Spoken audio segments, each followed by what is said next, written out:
ಅಹಂ ತಮಹಂ ವಂದೇ ಶ್ರೀ ಗುರುದಿನತಾರಿಣಂ ಪರಮಾನಂದ ಮಾಧಂ ಶ್ರೀನಿಮೇಶ್ವರ. ಹರೇ ಕೃಷ್ಣ. ಎಲ್ರಿಗೂ ಸ್ವಾಗತ. ಈ ಚೈತ್ರ ಮಾಸದ ಭಾನುವಾರದಂದು ಇಸ್ಕಾನ್ ಶ್ರೀ ರಾಧಾ ಶ್ಯಾಮಚಂದ್ರ ಮಂದಿರದಲ್ಲಿ ಬೆಳಗ್ಗೆಯಿಂದ ನರಸಿಂಹ ಹೋಮ ಪೂರ್ಣ ಆಯಿತು. ಅನಂತರ ಗೌರ್ನಿತಾಯ ಅಭಿಷೇಕ. ಈಗ ಶ್ರೀಲ ಪ್ರಭುಪಾದರ ಲೀಲಾಮೃತ ಹಲವು ವಾರಗಳಿಂದ ಇಸ್ಕಾನ್ ಸಂಸ್ಥಾಪಕ ಆಚಾರ್ಯರಾದಂತಹ ಅಭಯ ಚರಣಾರವಿಂದ ಭಕ್ತಂಶ ಪ್ರಭುಪಾದರ ಜೀವನ ಚರಿತ್ರೆ ಶ್ರೀ ಪ್ರಭುಪಾದ ಲೀಲಾಮೃತ ಚರ್ಚೆ ಮಾಡ್ತಾ ಇದ್ದೀವಿ. ಅದನ್ನೇ ಮುಂದುವರಿಸೋಣ. ಎಲ್ಲರೂ ಹೇಳಿ: ನಮೋ ಓಂ ವಿಷ್ಣುಪಾದಾಯ ಕೃಷ್ಣ ಪ್ರೇಷ್ಠಾಯ ಭೂತಲೆ ಶ್ರೀಮತೆ ಭಕ್ತಿ ವೇದಾಂತ ಸ್ವಾಮಿನ್ ಇತಿ ನಾಮಿನೇ ನಮಸ್ತೆ ಸಾರಸ್ವತಿ ದೇವೇ ಗೌರವಾಣಿ ಪ್ರಚಾರಿಣೆ ನಿರ್ವಿಶೇಷ ಶೂನ್ಯವಾದಿ ಪಾಶ್ಚಾತ್ಯ ದೇಶ ತಾರಿಣೆ ಶ್ರೀಕೃಷ್ಣ ಚೈತನ್ಯ ಪ್ರಭು ನಿತ್ಯಾನಂದ ಶ್ರೀ ಅದ್ವೈತ ಗದಾಧರ ಶ್ರೀವಾಸಾದಿ ಗೌರಭಕ್ತವೃಂದ.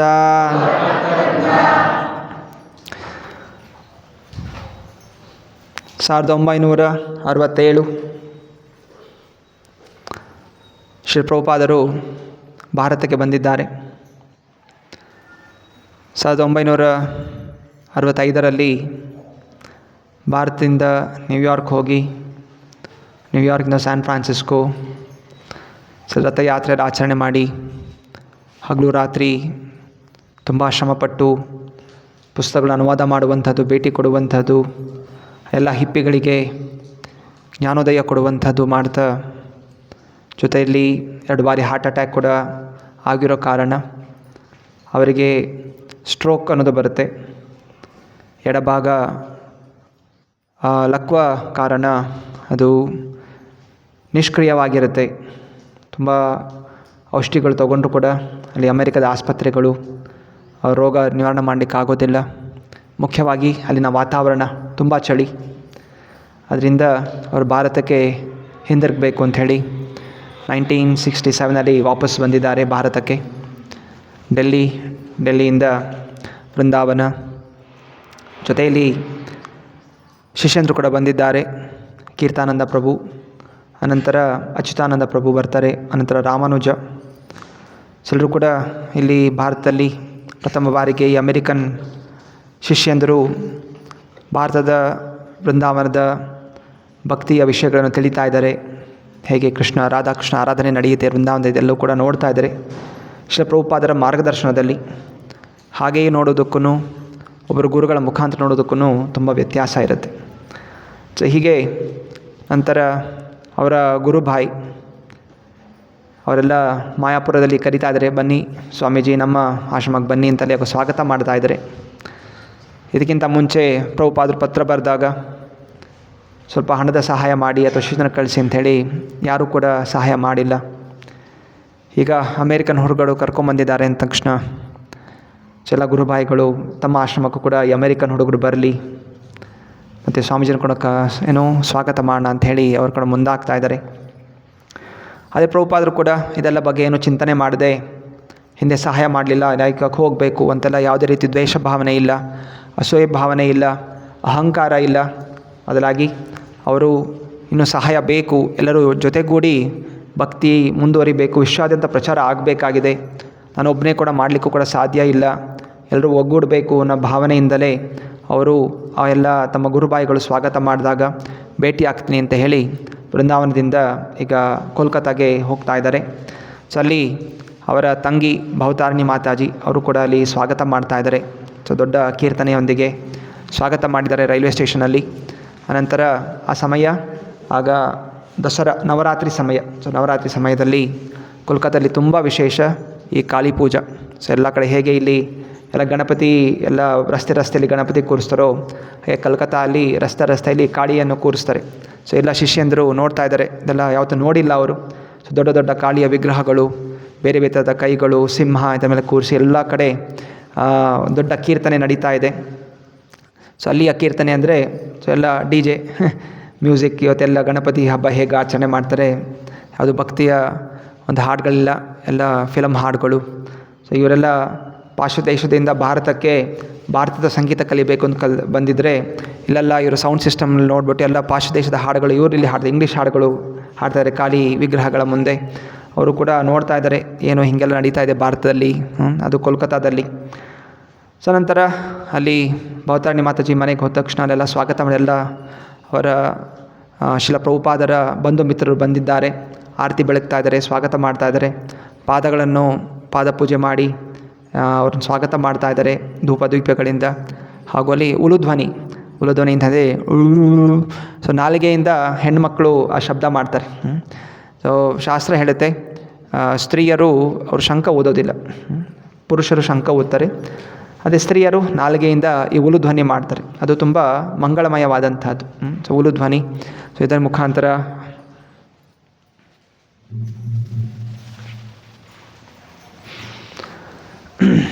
ಸ್ವಾಗತ ಮಾಡಿದ್ದಾರೆ. ಅನಂತರ ತುರಂತವಾಗಿ ಅಲ್ಲಿನ ಆಯುರ್ವೇದಿಕ್ ಡಾಕ್ಟರ್ನ ಕರೆಸಿದ್ದಾರೆ. ಸೊ ಆಯುರ್ವೇದಿಕ್ ಡಾಕ್ಟರ್ ಬಂದು ಸೊ ಅವರಿಗೆ ಅವ್ರ ಶಿಸ್ತನಿಗೆ ಹೇಳ್ತಾರೆ, ಈ ರೀತಿ ಮಸಾಜ್ ಮಾಡಬೇಕು, ಸೊ ಸ್ವಲ್ಪ ಹಾರ್ಟ್ ವೀಕ್ ಇದೆ, ನರಗಳೆಲ್ಲ ವೀಕ್ ಇದೆ, ಈ ರೀತಿ ದಯವಿಟ್ಟು ಮಸಾಜ್ ಮಾಡಿ, ಹಾಗೂ ಸ್ವೀಟ್ಗಳೆಲ್ಲ ತಿನ್ನಬಾರ್ದು ಆಹಾರದಲ್ಲಿ ಅಂತೆಲ್ಲ ಉಪದೇಶ ಮಾಡಿ ಕಳಿಸಿದ್ರು. ಅನಂತರ ಪಕ್ಕದಲ್ಲೇ ಅವರು ಎಲ್ಲಿ ನಿವಾಸ ಮಾಡ್ತಾರೆ ಅಲ್ಲಿ ಖಾಲಿ ವಿಗ್ರಹ ಕೂರಿಸಿದ್ದಾರೆ, ಹಾಗೂ ರಾತ್ರಿ ತುಂಬ ಜೋರಾಗಿ ಡಿ ಜೆ ಹಾಡ್ತಾ ಇದೆ. ಸೊ ಏನು ಮಾಡೋದು, ಮತ್ತೆ ಎಲ್ಲ ಪಟಾಕಿಗಳು ಹೊಡಿತಾ ಇದ್ದಾರೆ. ಪ್ರಭುಪಾದರಿಗೆ ಶಬ್ದ ಆಗೋದಿಲ್ಲ, ಅಂದರೆ ಏನೂ ಕೂಡ ಮಾಡಲಿಕ್ಕೆ ಆಗೋದಿಲ್ಲ. ಎಲ್ಲ ಜನರು ಪ್ರಭುಪಾದರು ಮತ್ತು ಸಾಯಂಕಾಲ ಹೊತ್ತು ಪ್ರವಚನಗಳು ಕೊಡ್ತಾ ಇದ್ದಾರೆ ಶಿಷ್ಯಂದ್ರಿಗೋಸ್ಕರ, ಮತ್ತು ಯಾರೆಲ್ಲ ಬಂದು ಭೇಟಿ ಆಗ್ತಾಯಿದ್ದಾರೆ. ಸ್ವಾಮೀಜಿಗಳು ಫಾರಿನಿಂದ ಅಮೆರಿಕಾಗೆ ಹೋಗಿ ಯಶಸ್ವಿಯಾಗಿ ಬಂದಿದ್ದಾರೆ ಅಂಥೇಳಿ ಅನೇಕ ಜನ ಬಂದು ಭೇಟಿ ಆಗ್ತಾಯಿದ್ರು. ಪ್ರಭುಪಾದರು ಇಷ್ಟೇ ಹೇಳ್ತಾ ಇರೋದು, ಏನೇ ಪ್ರವಚನ ಕೊಟ್ಕೊಂಡೇನು ಹೇಳ್ತಾಯಿದ್ರು, ನನ್ನ ಯೋಗ್ಯತೆ ಅಂತ ಹೇಳಿದ್ರೆ ನಾನು ನನ್ನ ಗುರುಗಳ ಮೇಲೆ ಪೂರ್ಣವಾದ ಶ್ರದ್ಧೆ ನನಗಿತ್ತು, ಇಷ್ಟೇ ನನ್ನ ಯೋಗ್ಯತೆ. ನನ್ನ ದೊಡ್ಡ ಪಂಡಿತ ಅಲ್ಲ, ಅಥವಾ ನಾನು ಯಾವುದು ದಿವ್ಯ ಪುರುಷ ಅಂತಲ್ಲ. ನನ್ನ ಗುರುಗಳ ಮಾತಿನ ಮೇಲೆ ನನಗೆ ಪೂರ್ಣವಾದ ನಂಬಿಕೆ ಇತ್ತು, ಗುರುಗಳ ಇಚ್ಛೆ ಇತ್ತು, ಈ ಕೃಷ್ಣ ಭಕ್ತಿ ವಿಶ್ವಾದ್ಯಂತ ಪ್ರಚಾರ ಆಗಬೇಕು. ಸೊ ಅದನ್ನು ಪೂರ್ಣಗೊಳಿಸಲಿಕ್ಕೋಸ್ಕರ ನಾನು ಹೋಗಿದ್ದೆ ಹೊರತು ಬೇರೆ ಏನು ನನಗೆ ಯೋಗ್ಯತೆ ಇಲ್ಲ. ಇದು ಕೇವಲ ಗುರುಗಳ ಒಂದು ದಿವ್ಯ ದೃಷ್ಟಿ, ಗುರುಗಳ ಒಂದು ಪ್ರಾರ್ಥನೆ ಇತ್ತು, ನಾನು ಕೇವಲ ಅವರ ಕೈಯೊಂದು ಕೈ ಬೊಂಬೆ ಅಷ್ಟೇ. ಆದ್ದರಿಂದ ನಾನು ಯಶಸ್ವಿಯಾದೆ. ಹಾಗೂ ಎಲ್ಲ ದೇವತಾ ಪೂಜೆಗಳು ಇದನ್ನೆಲ್ಲ ನೋಡ್ತಾ ಇದ್ದಾರೆ, ಕಾಳಿ ಪೂಜೆ ಮಾಡ್ತಾ ಇದ್ದಾರೆ. ಇದು ಬುದ್ಧಿವಂತರ ಲಕ್ಷಣ ಅಲ್ಲ. ಸೊ ಬುದ್ಧಿವಂತರು ದೇವತೆಗಳ ಆರಾಧನೆ ಮಾಡುವುದಿಲ್ಲ, ಅಲ್ಪ ಬುದ್ಧಿ ಇರೋಂಥವರು ಆರಾಧನೆ ಮಾಡ್ತಾರೆ. ಯಾಕಂತ ಹೇಳಿದ್ರೆ ದೇವಾನ್ ಕೇವಲ ಭೌತಿಕ ವರದಾನಗಳು ಕೊಡಬಹುದು, ದೇವತೆಗಳು ಮೋಕ್ಷವನ್ನು ಕೊಡಲಿಕ್ಕೆ ಅವರಿಗೆ ಯೋಗ್ಯತೆ ಇಲ್ಲ. ಆದ್ದರಿಂದ ಮೋಕ್ಷವನ್ನು ಪಡೆಯುವಂಥವರು, ಕೃಷ್ಣ ಪ್ರೇಮವನ್ನು ಪಡೆಯುವಂಥವರು ಇವರು ಶ್ರೇಷ್ಠವಾದಂಥ ಜನ. ಕೇವಲ ಭೌತಿಕ ಇಚ್ಛೆಗಳಿಂದ ಹೋಗುವಂಥವರು, ಅವರಿಗೆ ಕೇವಲ ಜನ್ಮ ಮೃತ್ಯು ಅನ್ನೋದು ಪ್ರಾಪ್ತಿಯಾಗುತ್ತೆ. ಸೊ ಈ ರೀತಿ ಉಪದೇಶ ಮಾಡ್ತಾಯಿದ್ರು. ಮತ್ತು ಪ್ರವಚನ ನಂತರ ಶಿಷ್ಯನ ಪ್ರವಚನದಲ್ಲಿ ಪ್ರಶ್ನೆ ಕೇಳ್ತಾರೆ, ಪ್ರಭುಪಾದ್, ಪಾಶ್ಚಾತ್ಯ ದೇಶದಲ್ಲಿ ಕ್ರಿಶ್ಚಿಯನರು ಇವರೆಲ್ಲ ಏನು ಆರಾಧನೆ ಜೀವ್ಸ್ ಅವರೆಲ್ಲ ಏನು ಆರಾಧನೆ ಮಾಡ್ತಾರೆ, ಅವರ ನಿರಾಕಾರ ಪೂಜೆ, ಅವ್ರಿಗೇನು ಭಗವಂತ ರೂಪ ಅವ್ರಿಗೆ ಗೊತ್ತಿಲ್ಲ. ಕ್ರಿಶ್ಚಿಯನ್ಸ್ಗೆ ಭಗವಂತ ಹೇಗಿದ್ದಾನೆ ಅಂತ ಗೊತ್ತಿಲ್ಲ. ಅಥವಾ ಬೇರೆ ಯಾವುದೇ ಪಾಶ್ಚಾತ್ಯ ದೇಶದಲ್ಲಿರುವಂಥ ಜನರಿಗೆ ಭಗವಂತ ರೂಪದ ಬಗ್ಗೆ ಅವ್ರಿಗೆ ಗೊತ್ತಿಲ್ಲ. ಸೊ ಯಾರೋ ಗುರುಗಳಿದ್ದಾರೆ, ಅವ್ರ ಗುರುಗಳ ಆರಾಧನೆ ಮಾಡ್ತಾರೆ ಹೊರತು, ಅಥವಾ ಸೂರ್ಯ, ಚಂದ್ರ, ನಕ್ಷತ್ರ ಇದನ್ನೆಲ್ಲ ಆರಾಧನೆ ಮಾಡ್ತಾರೆ. ಗುರುಗಳ ಅಥವಾ ಭಗವಂತನ ರೂಪ ಅವ್ರಿಗೆ ಗೊತ್ತಿಲ್ಲ, ನಿರಾಕಾರ ಪೂಜೆ ಮಾಡ್ತಾರೆ. ಅದು ಶ್ರೇಷ್ಠನ, ಅಥವಾ ಇಲ್ಲಿ ಭಾರತದಲ್ಲಿ ಈ ದೇವತೆಗಳ ಪೂಜೆ ಮಾಡ್ತಾರೆ, ಇದು ಶ್ರೇಷ್ಠನ ಅಂತ ಪ್ರಶ್ನೆ ಮಾಡ್ತಾರೆ. ಅದಕ್ಕೆ ಪ್ರಭುಪಾದ ಉತ್ತರ ಕೊಡ್ತಾರೆ, ದೇವತೆಗಳ ಪೂಜೆ ಶ್ರೇಷ್ಠ, ನಿರಾಕಾರ ಪೂಜೆಗಿಂತ ದೇವತೆಗಳ ಪೂಜೆ ಶ್ರೇಷ್ಠ, ದೇವತೆಗಳ ಪೂಜೆಗಿಂತ ಕೃಷ್ಣನ ಆರಾಧನೆ ಶ್ರೇಷ್ಠವಾದಂಥದ್ದು. ಯಾಕೆಂತ ಹೇಳಿದ್ರೆ ದೇವತೆಗಳ ಪೂಜೆ ವೇದಗಳಲ್ಲಿ ನೇಮಿಸಿದ್ದಾರೆ. ಸೊ ಬೇರೆ ಬೇರೆ ಗುಣದವರಿದ್ದಾರೆ, ಸ್ವಲ್ಪ ಗುಣದವರವರು ದೇವತೆಗಳ ಪೂಜೆ ಆದರೂ ಕೂಡ ಅದು ವೇದಗಳಲ್ಲಿ ಹೇಳಿದೆ. ಅಲ್ಲಿ ನಿರಾಕಾರ ಪೂಜೆ ವೇದಗಳಿಂದ ಹೊರಗಿರುವಂಥದ್ದು. ಸೊ ಅದರಿಂದ ಅದು ತುಂಬ ಕೆಳಮಟ್ಟದ ಒಂದು ಆರಾಧನೆ, ಅದಕ್ಕಿಂತ ಶ್ರೇಷ್ಠವಾದಂಥದ್ದು ದೇವತೆಗಳ ಆರಾಧನೆ, ದೇವತೆಗಳಿಂದ ಆರಾಧನೆಗಿಂತ ಶ್ರೇಷ್ಠವಾದಂಥದ್ದು ಕೃಷ್ಣ ಆರಾಧನೆ. ಈ ರೀತಿ ಅವರು ಉತ್ತರವನ್ನು ಕೊಟ್ಟಿದ್ದಾರೆ. ಸೊ ನಂತರ ಯಾಕಂತ ಹೇಳಿದ್ರೆ ಕ್ರಮೇಣವಾಗಿ ದೇವತೆಗಳಿಂದ ಪೂಜೆ ಮಾಡಿ ಮುಂದೆ ಅವರು ಕೃಷ್ಣ ಭಕ್ತಿಗೆ ಮುಂದಾಗ್ತಾರೆ. ಯಾಕಂದರೆ ವೇದಗಳ ಪಾಲನೆ ಮಾಡ್ತಾ ಇರೋ ಕಾರಣ ಅವರು ಭಕ್ತಿಯಲ್ಲಿ ಮುಂದುವರಿತಾರೆ. ಮತ್ತು ಅನೇಕ ಗುರುಭಾಯಿಗಳು ಆಹ್ವಾನ ಮಾಡ್ತಾರೆ, ಬನ್ನಿ ನಮ್ಮ ಮಠಕ್ಕೆ ಬನ್ನಿ ಅಂತ. ಸೊ ಆದರೆ ಪ್ರಭುಪಾದರು ಹೇಳ್ತಾಯಿದ್ರು, ಈ ಎಲ್ಲ ನಮ್ಮ ಗುರುಗಳು ಶ್ರೀಲ ಭಕ್ತಿಸಿಂಹ ಠಾಕೂರ, ಸೊ ಅವರು ಸ್ಥಾಪನೆ ಮಾಡಿದ್ದು ಗೌಡಿಯ ಮಠ, ಎಲ್ಲ ಕಡೆ ಗೌಡಿಯ ಮಠ ಆಯಿತು. ಸೊ ಪ್ರಭುಪಾದರು ಹೇಳ್ತಾಯಿದ್ರು, ನನ್ನ ಗುರುಗಳು ಗೌಡಿಯ ಮಠವನ್ನು ನಿಂದನೆ ಮಾಡ್ತಾಯಿದ್ರು. ಯಾಕಂತ ಹೇಳಿದರೆ ಎಲ್ಲ ಭಕ್ತಾದಿಗಳು ಏನು ಮಾಡ್ತಾ ಇದ್ದಾರೆ, ಯಾರೂ ಕೂಡ ಭಕ್ತಿ ಪ್ರಚಾರ ಮಾಡಬೇಕು ಅಂತ ಆಸಕ್ತಿ ಇಲ್ಲ. ಕೇವಲ ಹೊಟ್ಟೆಪಾಡಿಗೋಸ್ಕರ ಜೀವನ ನಡೆಸ್ತಾ ಇದ್ದಾರೆ. ಪ್ರತಿನಿತ್ಯ ಹೋಗೋದು, ಆಚೆ ಹೋಗೋದು, ಭಿಕ್ಷೆ ಬೇಡೋದು, ಜನರ ಹತ್ರ ಎಷ್ಟು ನಮಗೆ ಊಟ, ದಿನಕ್ಕೆ ಎಷ್ಟು ಊಟ ಬೇಕು, ಭಿಕ್ಷೆ ಬೇಡೋದು, ಬರೋದು, ಆಶ್ರಮಕ್ಕೆ ಬಂದು ಕೂತ್ಕೊಂಡು ಅಡುಗೆ ಮಾಡಿ ಆರಾಮಾಗಿ ಊಟ ಮಾಡಿ ಮಲ್ಕೊಂಬಿಡೋದು. ಸೊ ಈ ರೀತಿಯ ಒಂದು ಜನ ಮಾಡ್ತಾ ಇದ್ದಾರೆ. ನನ್ನ ಗುರುಗಳು ಇದನ್ನು ಹೇಳಿ ಜಾಯಿಂಟ್ ಮೆಸ್, ಎಲ್ಲ ಒಡಗೂಡಿದೇನೋ ಒಂದು ಹೋಟೆಲ್ ಥರ ಮಾಡ್ಕೊಂಬಿಟ್ಟಿದ್ದಾರೆ. ಆಶ್ರಮ ಅಂತಂದರೆ ಏನು? ಮಠ ಏನಕ್ಕೋಸ್ಕರ ಇರಬೇಕು? ತ್ಯಾಗವನ್ನು ತೋರಿಸ್ಬೇಕು, ಜನರನ್ನು ಕೃಷ್ಣ ಭಕ್ತಿಗೆ ತರಬೇಕು, ಅದಕ್ಕೋಸ್ಕರ ಶ್ರಮ ಪಡಬೇಕು. ಅದನ್ನು ಬಿಟ್ಟು ಕೇವಲ ಊಟ ಮಾಡ್ಕೊಂಡು ಕೂತಿದ್ದಾರೆ ಅಂತ ಹೇಳಿ ಗುರುಗಳು ಹೇಳ್ತಾಯಿದ್ರು. ಈ ರೀತಿ ಆಗ್ಬಿಟ್ಟಿದೆ ಗೌಡಿಯ ಮಠ. ನಂತರ ಒಂದು ಗುರುಭಾಯಿ ಭಕ್ತಿ ಸಾರಂಗ ಗೋಸ್ವಾಮಿ, ಸೊ ಇವರ ಆಶ್ರಮಕ್ಕೆ ಹೋಗ್ತಾರೆ. ಸೊ ಹೀಗೆ ಅವರು ಸ್ವಾಗತ ಕರೆದಿದ್ರು, ಬನ್ನಿ ನಮ್ಮ ಆಶ್ರಮಕ್ಕೆ ಅಂತ. ಸೊ ಅಲ್ಲಿ ಹೋಗಿ ನೋಡಿದಾಗ ಅಲ್ಲಿ ಕೇವಲ ಎಲ್ಲ ವಿಧವೆಯರು ಮಾತ್ರ ಇದ್ದರು. ಸೊ ಎಲ್ಲೋ ಯಾರು ಅಂಥವ್ರು ಇಲ್ಲ, ಬೇರೆ ಯಾರು ಗತಿ ಇಲ್ಲ ಅವ್ರಿಗೆ, ಮನೆ ಇಲ್ಲ, ಏನಿಲ್ಲ. ಸೊ ಅಂಥವ್ರು ಬಂದು ಆಶ್ರಮಕ್ಕೆ ಕೂತ್ಕೊಂಡ್ಬಿಟ್ಟಿದ್ದಾರೆ. ಸೊ ಇಂಥವ್ರು ಮಾತ್ರ ಆಶ್ರಮದಲ್ಲಿ ಮತ್ತು ಏನು ಇವ್ರು ಪ್ರಚಾರ ಮಾಡ್ತಾ ಇದ್ದಾರೆ ಅಂತ ಹೇಳಿ ಎಲ್ಲ ಶಿಷ್ಯಂದರು ನೋಡ್ತಾಯಿದ್ರು.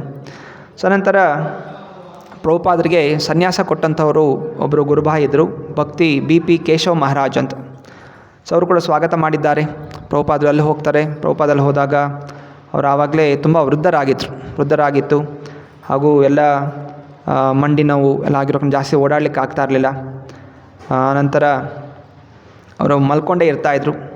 ಪ್ರಭುಪಾದರು ಕರ್ಕೊಂಡು ಹೋಗ್ತಾರೆ, ಮಾತಾಡಿಸ್ತಾರೆ, ತುಂಬ ಪ್ರೀತಿಯಿಂದ ಮಾತಾಡಿಸ್ತಾರೆ, ಯಾವುದೇ ರೀತಿ ಅಸೂಯೆ ಭಾವನೆ ಇಲ್ಲ. ಅನಂತರ ಹರಿದಾಸ್ ಸ್ವಾಮಿ, ಸೊ ಹರಿದಾಸ್ ಸ್ವಾಮಿ ಇನ್ನೊಬ್ಬರು ಗುರುಭಾಯಿ ಪ್ರಭುಪಾದರು, ಅವರು ಕೂಡ ಬರ್ತಾರೆ, ನಮ್ಮ ಮಠಕ್ಕೆ ಬನ್ನಿ ಅಂತ. ಸೊ ಎಲ್ಲರೂ ಈಗ ಪ್ರಭುಪಾದನ ಕರೀತಾರೆ, ನಮ್ಮ ಮಠಕ್ಕೆ ಬನ್ನಿ ಅಂತ.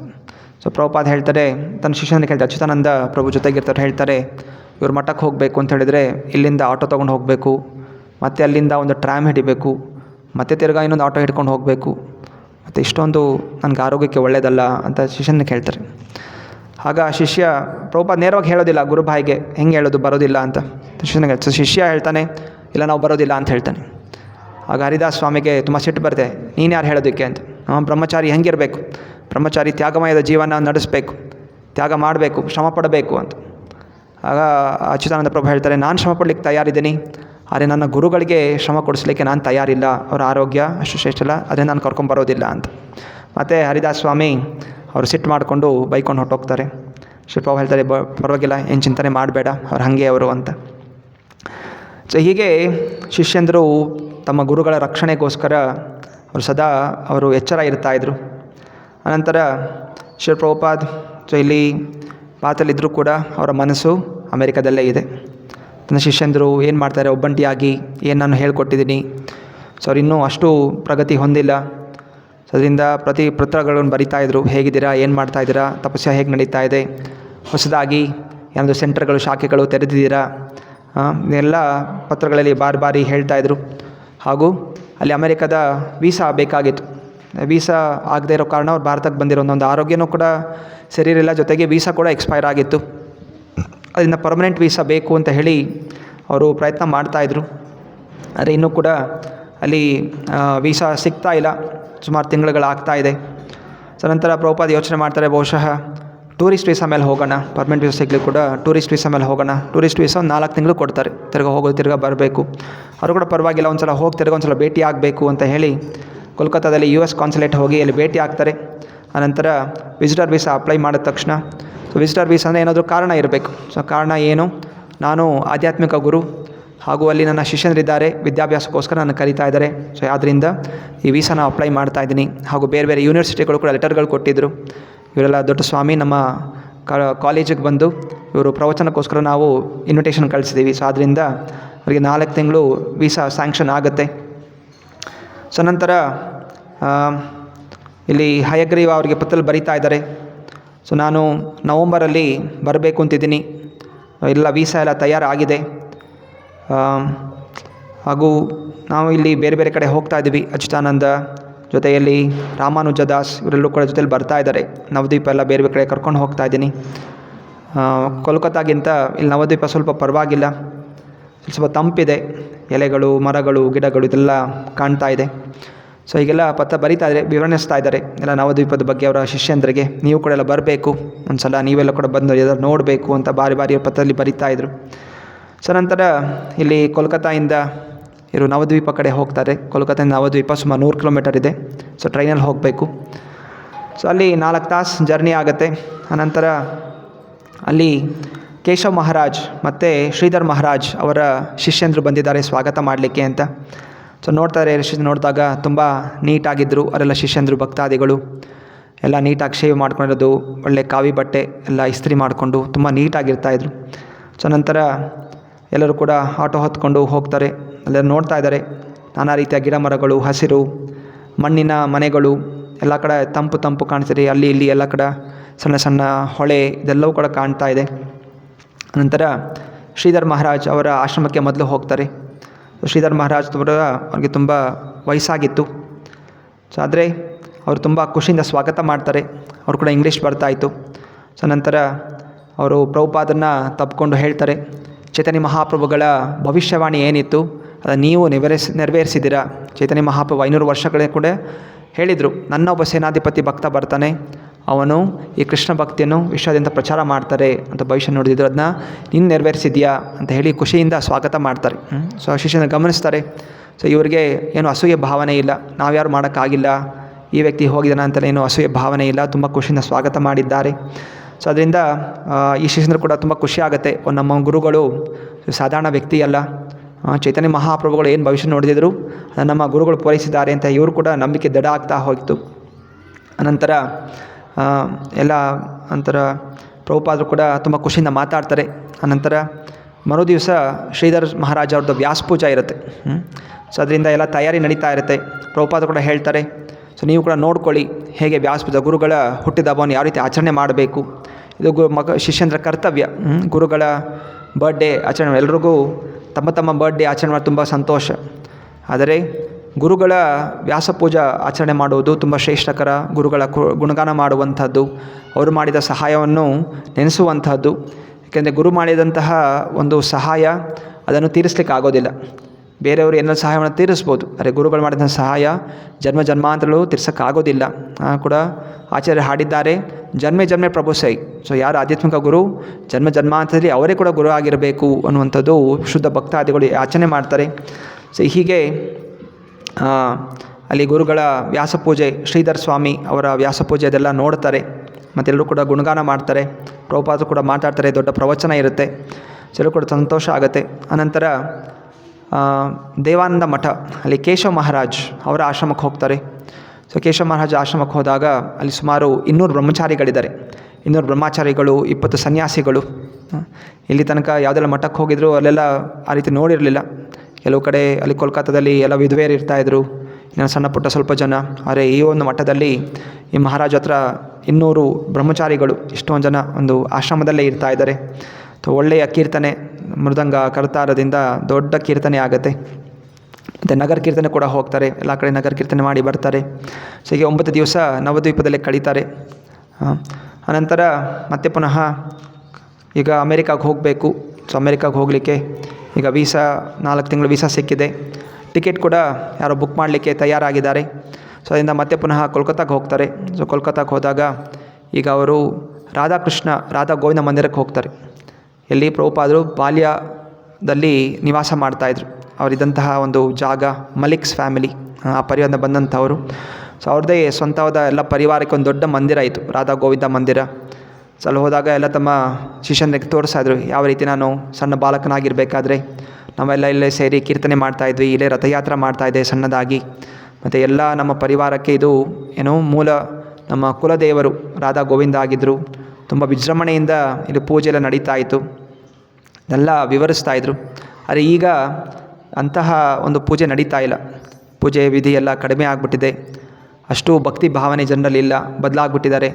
ಈಗ ಅಲ್ಲಿ ಒಂದು ದೊಡ್ಡ ಕಾಳಿದ ವಿಗ್ರಹ ಕೂರಿಸಿದ್ದಾರೆ. ಕಾಳಿ ಪೂಜೆಯಲ್ಲಿ ಎಲ್ಲರೂ ಕೂಡ ವಿಜೃಂಭಣೆಯಿಂದ ಮಾಡ್ತಾ ಇದ್ದಾರೆ. ರಾಧಾ ಗೋವಿಂದನ ಆರಾಧನೆ ಕಡಿಮೆ ಆಗಿದೆ ಅಂತೆಲ್ಲ ಹೇಳಿ ಅವರು ಚಿಂತಿಸ್ತಾಯಿದ್ರು. ಸನಂತರ ಪ್ರಭುಪಾದ ಹೇಳ್ತಾರೆ, ಇದಕ್ಕೆಲ್ಲ ಕಾರಣ ಏನು, ಮಾಯಾವಾದಿಗಳ ಒಂದು ಪ್ರಚಾರ ಜಾಸ್ತಿ ಆಗಿಬಿಟ್ಟಿದೆ.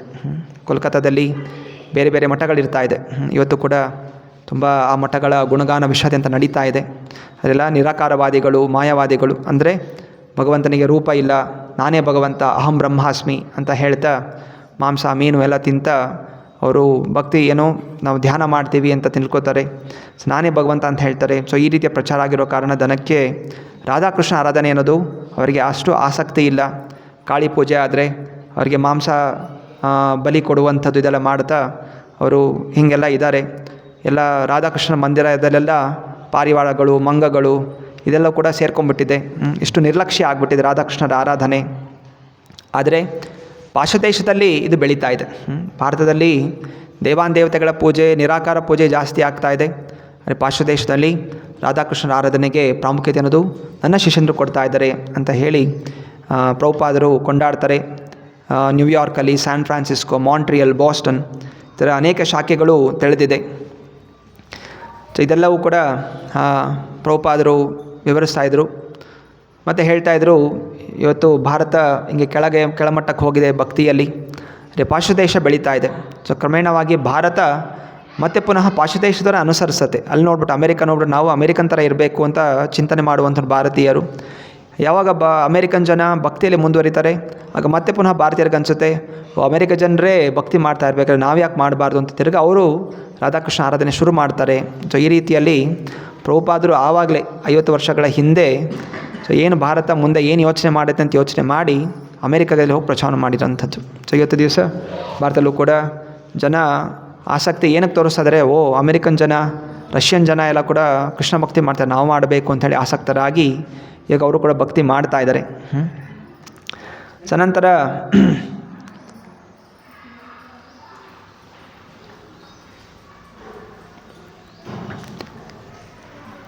ಸೊ ಅನೇಕ ಎಲ್ಲ ಪ್ರಭುಪಾದ ಪರಿವಾರದವರೆಲ್ಲ ಕೂಡ ಬರ್ತಾ ಇದ್ದಾರೆ, ನೆಂಟರು ಎಲ್ಲ ಬಂದು ಭೇಟಿ ಆಗ್ತಾ ಇದ್ದಾರೆ. ಸೊ ಆದರೆ ಅವರಿಗೆ ಅಷ್ಟು ಗುರುಗಳ ಥರ ಅವ್ರು ಪ್ರಾಮುಖ್ಯತೆ ಕೊಡ್ತಾಯಿರ.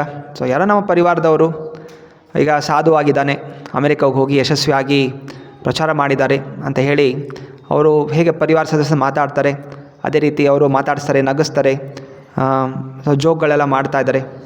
ಸೊ ಇದೆಲ್ಲವೂ ಕೂಡ ಈ ಶಿಷ್ಯಂದರು ಗಮನಿಸ್ತಾರೆ. ಶಿಷ್ಯಂದ್ರಿಗೆ ಗುರುಗಳಂದರೆ ತುಂಬ ಗಂಭೀರತೆ, ತುಂಬ ಭಯ, ಭಕ್ತಿಯಿಂದ ನೋಡ್ತಾಯಿದ್ರು. ಅರೆ ಇವರೆಲ್ಲರೂ ಕೂಡ ಆರಾಮಾಗಿ ಬಂದು ಕೂತ್ಕೊಂಡು ಮಾತಾಡ್ತಾಯಿದ್ರು. ಮತ್ತು ಬರ್ತಾ ಸ್ವೀಟ್ಗಳು ತರ್ತಾಯಿದ್ರು. ಯಾಕಂದರೆ ಕಾಳಿ ಪೂಜಾ ಸಮಯ, ನವರಾತ್ರಿ ಸಮಯ, ಅನೇಕ ಸ್ವೀಟ್ಗಳು ತರ್ತಾಯಿದ್ರು. ಡಾಕ್ಟರ್ ಹೇಳಿದ್ದಾರೆ ಸ್ವೀಟ್ ಕೊಡಬಾರ್ದು ಅಂತ. ಅರೆ ಅವರೆಲ್ಲ ಜನ ಬಂದು ಸ್ವೀಟ್ ಕೊಡ್ತಾಯಿದ್ದಾರೆ.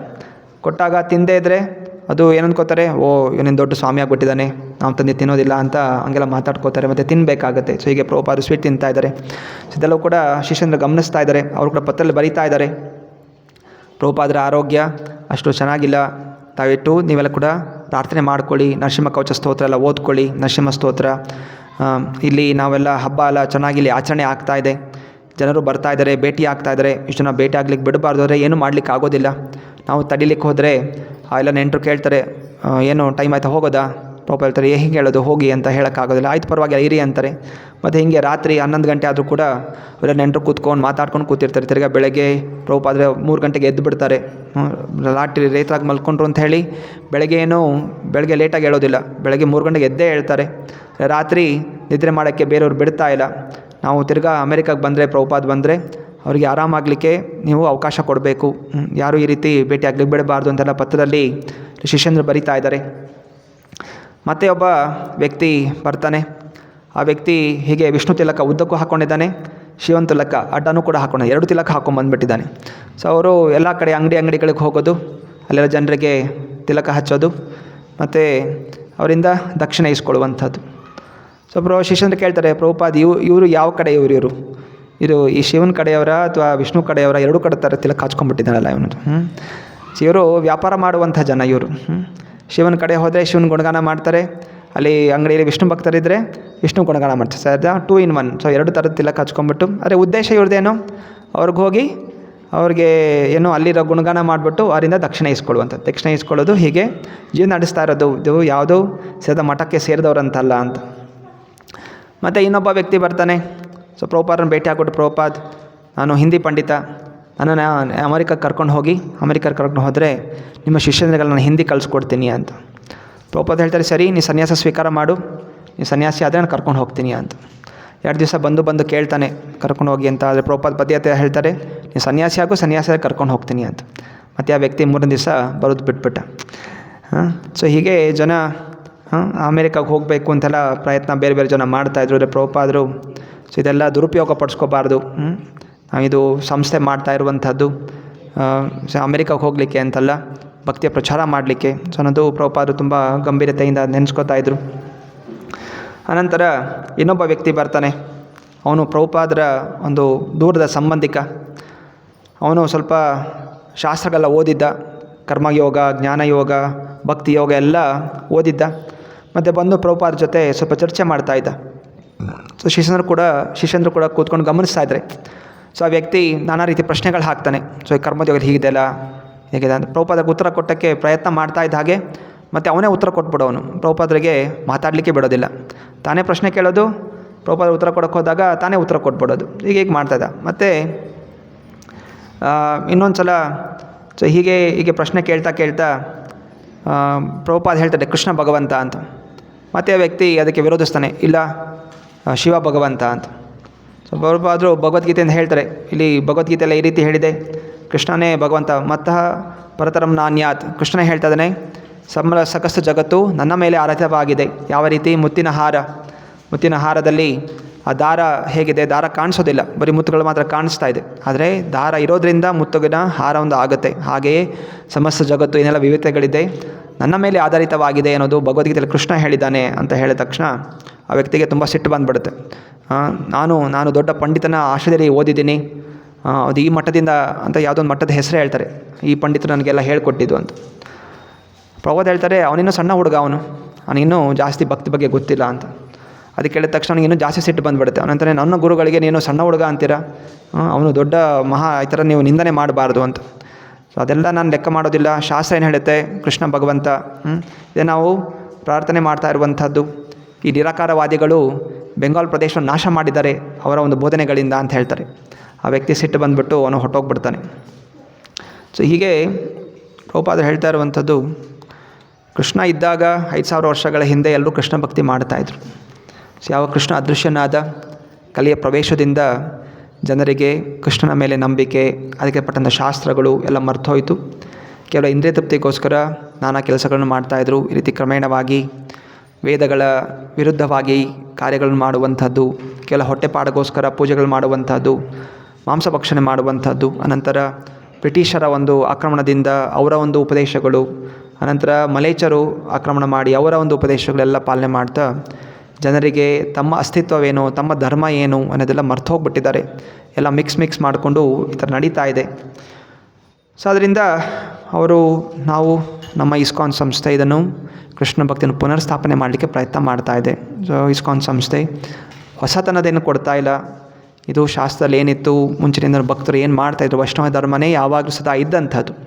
ಯಾವಾಗ ಅಸುರ ಶಕ್ತಿ ಜಾಸ್ತಿ ಆಗುತ್ತೆ, ಆ ವೈಷ್ಣವ ಪ್ರಚಾರವನ್ನು ನಿಲ್ಲಿಸ್ಲಿಕ್ಕೆ ಪ್ರಯತ್ನ ಮಾಡ್ತಾರೆ. ಸತ್ಯಯುಗದಲ್ಲೂ ಕೂಡ ಹಿರಣ್ಯಕಶ್ಯಪ ಇದ್ದಾಗ ಎಲ್ಲ ಹೋಮ ಯಜ್ಞಾದಿಗಳು ಎಲ್ಲವನ್ನು ಕೂಡ ನಿಲ್ಲಿಸ್ತಾ ಇದ್ದ. ಮತ್ತು ನಾನೇ ಭಗವಂತ ಅಂತ ಘೋಷಣೆ ಮಾಡ್ತಾಯಿದ್ದ. ಸೊ ಇದು ಬೇರೆ ಯುಗದಲ್ಲೂ ನಡೀತಾ ಇತ್ತು. ಕಲಿಯುಗದಲ್ಲೂ ಕೂಡ ಈ ನಿರಾಕಾರವಾದಿಗಳು, ಶೂನ್ಯವಾದಿಗಳು, ಇವತ್ತಿನ ಏನು ಸೆಕ್ಯುಲರ್ ಜನರು ಕೂಡ ನಾವು ಯಾವುದು ಧರ್ಮಕ್ಕೆ ಸೇರೋದಿಲ್ಲ, ಎಲ್ಲರೂ ಒಂದೇ, ಇದೆಲ್ಲ ಹೇಳ್ತಾ ಇರುವಂಥವ್ರು ಇಂಥವರೆಲ್ಲ ಕೂಡ ಏನು ದುಷ್ಟ ಜನನೇ.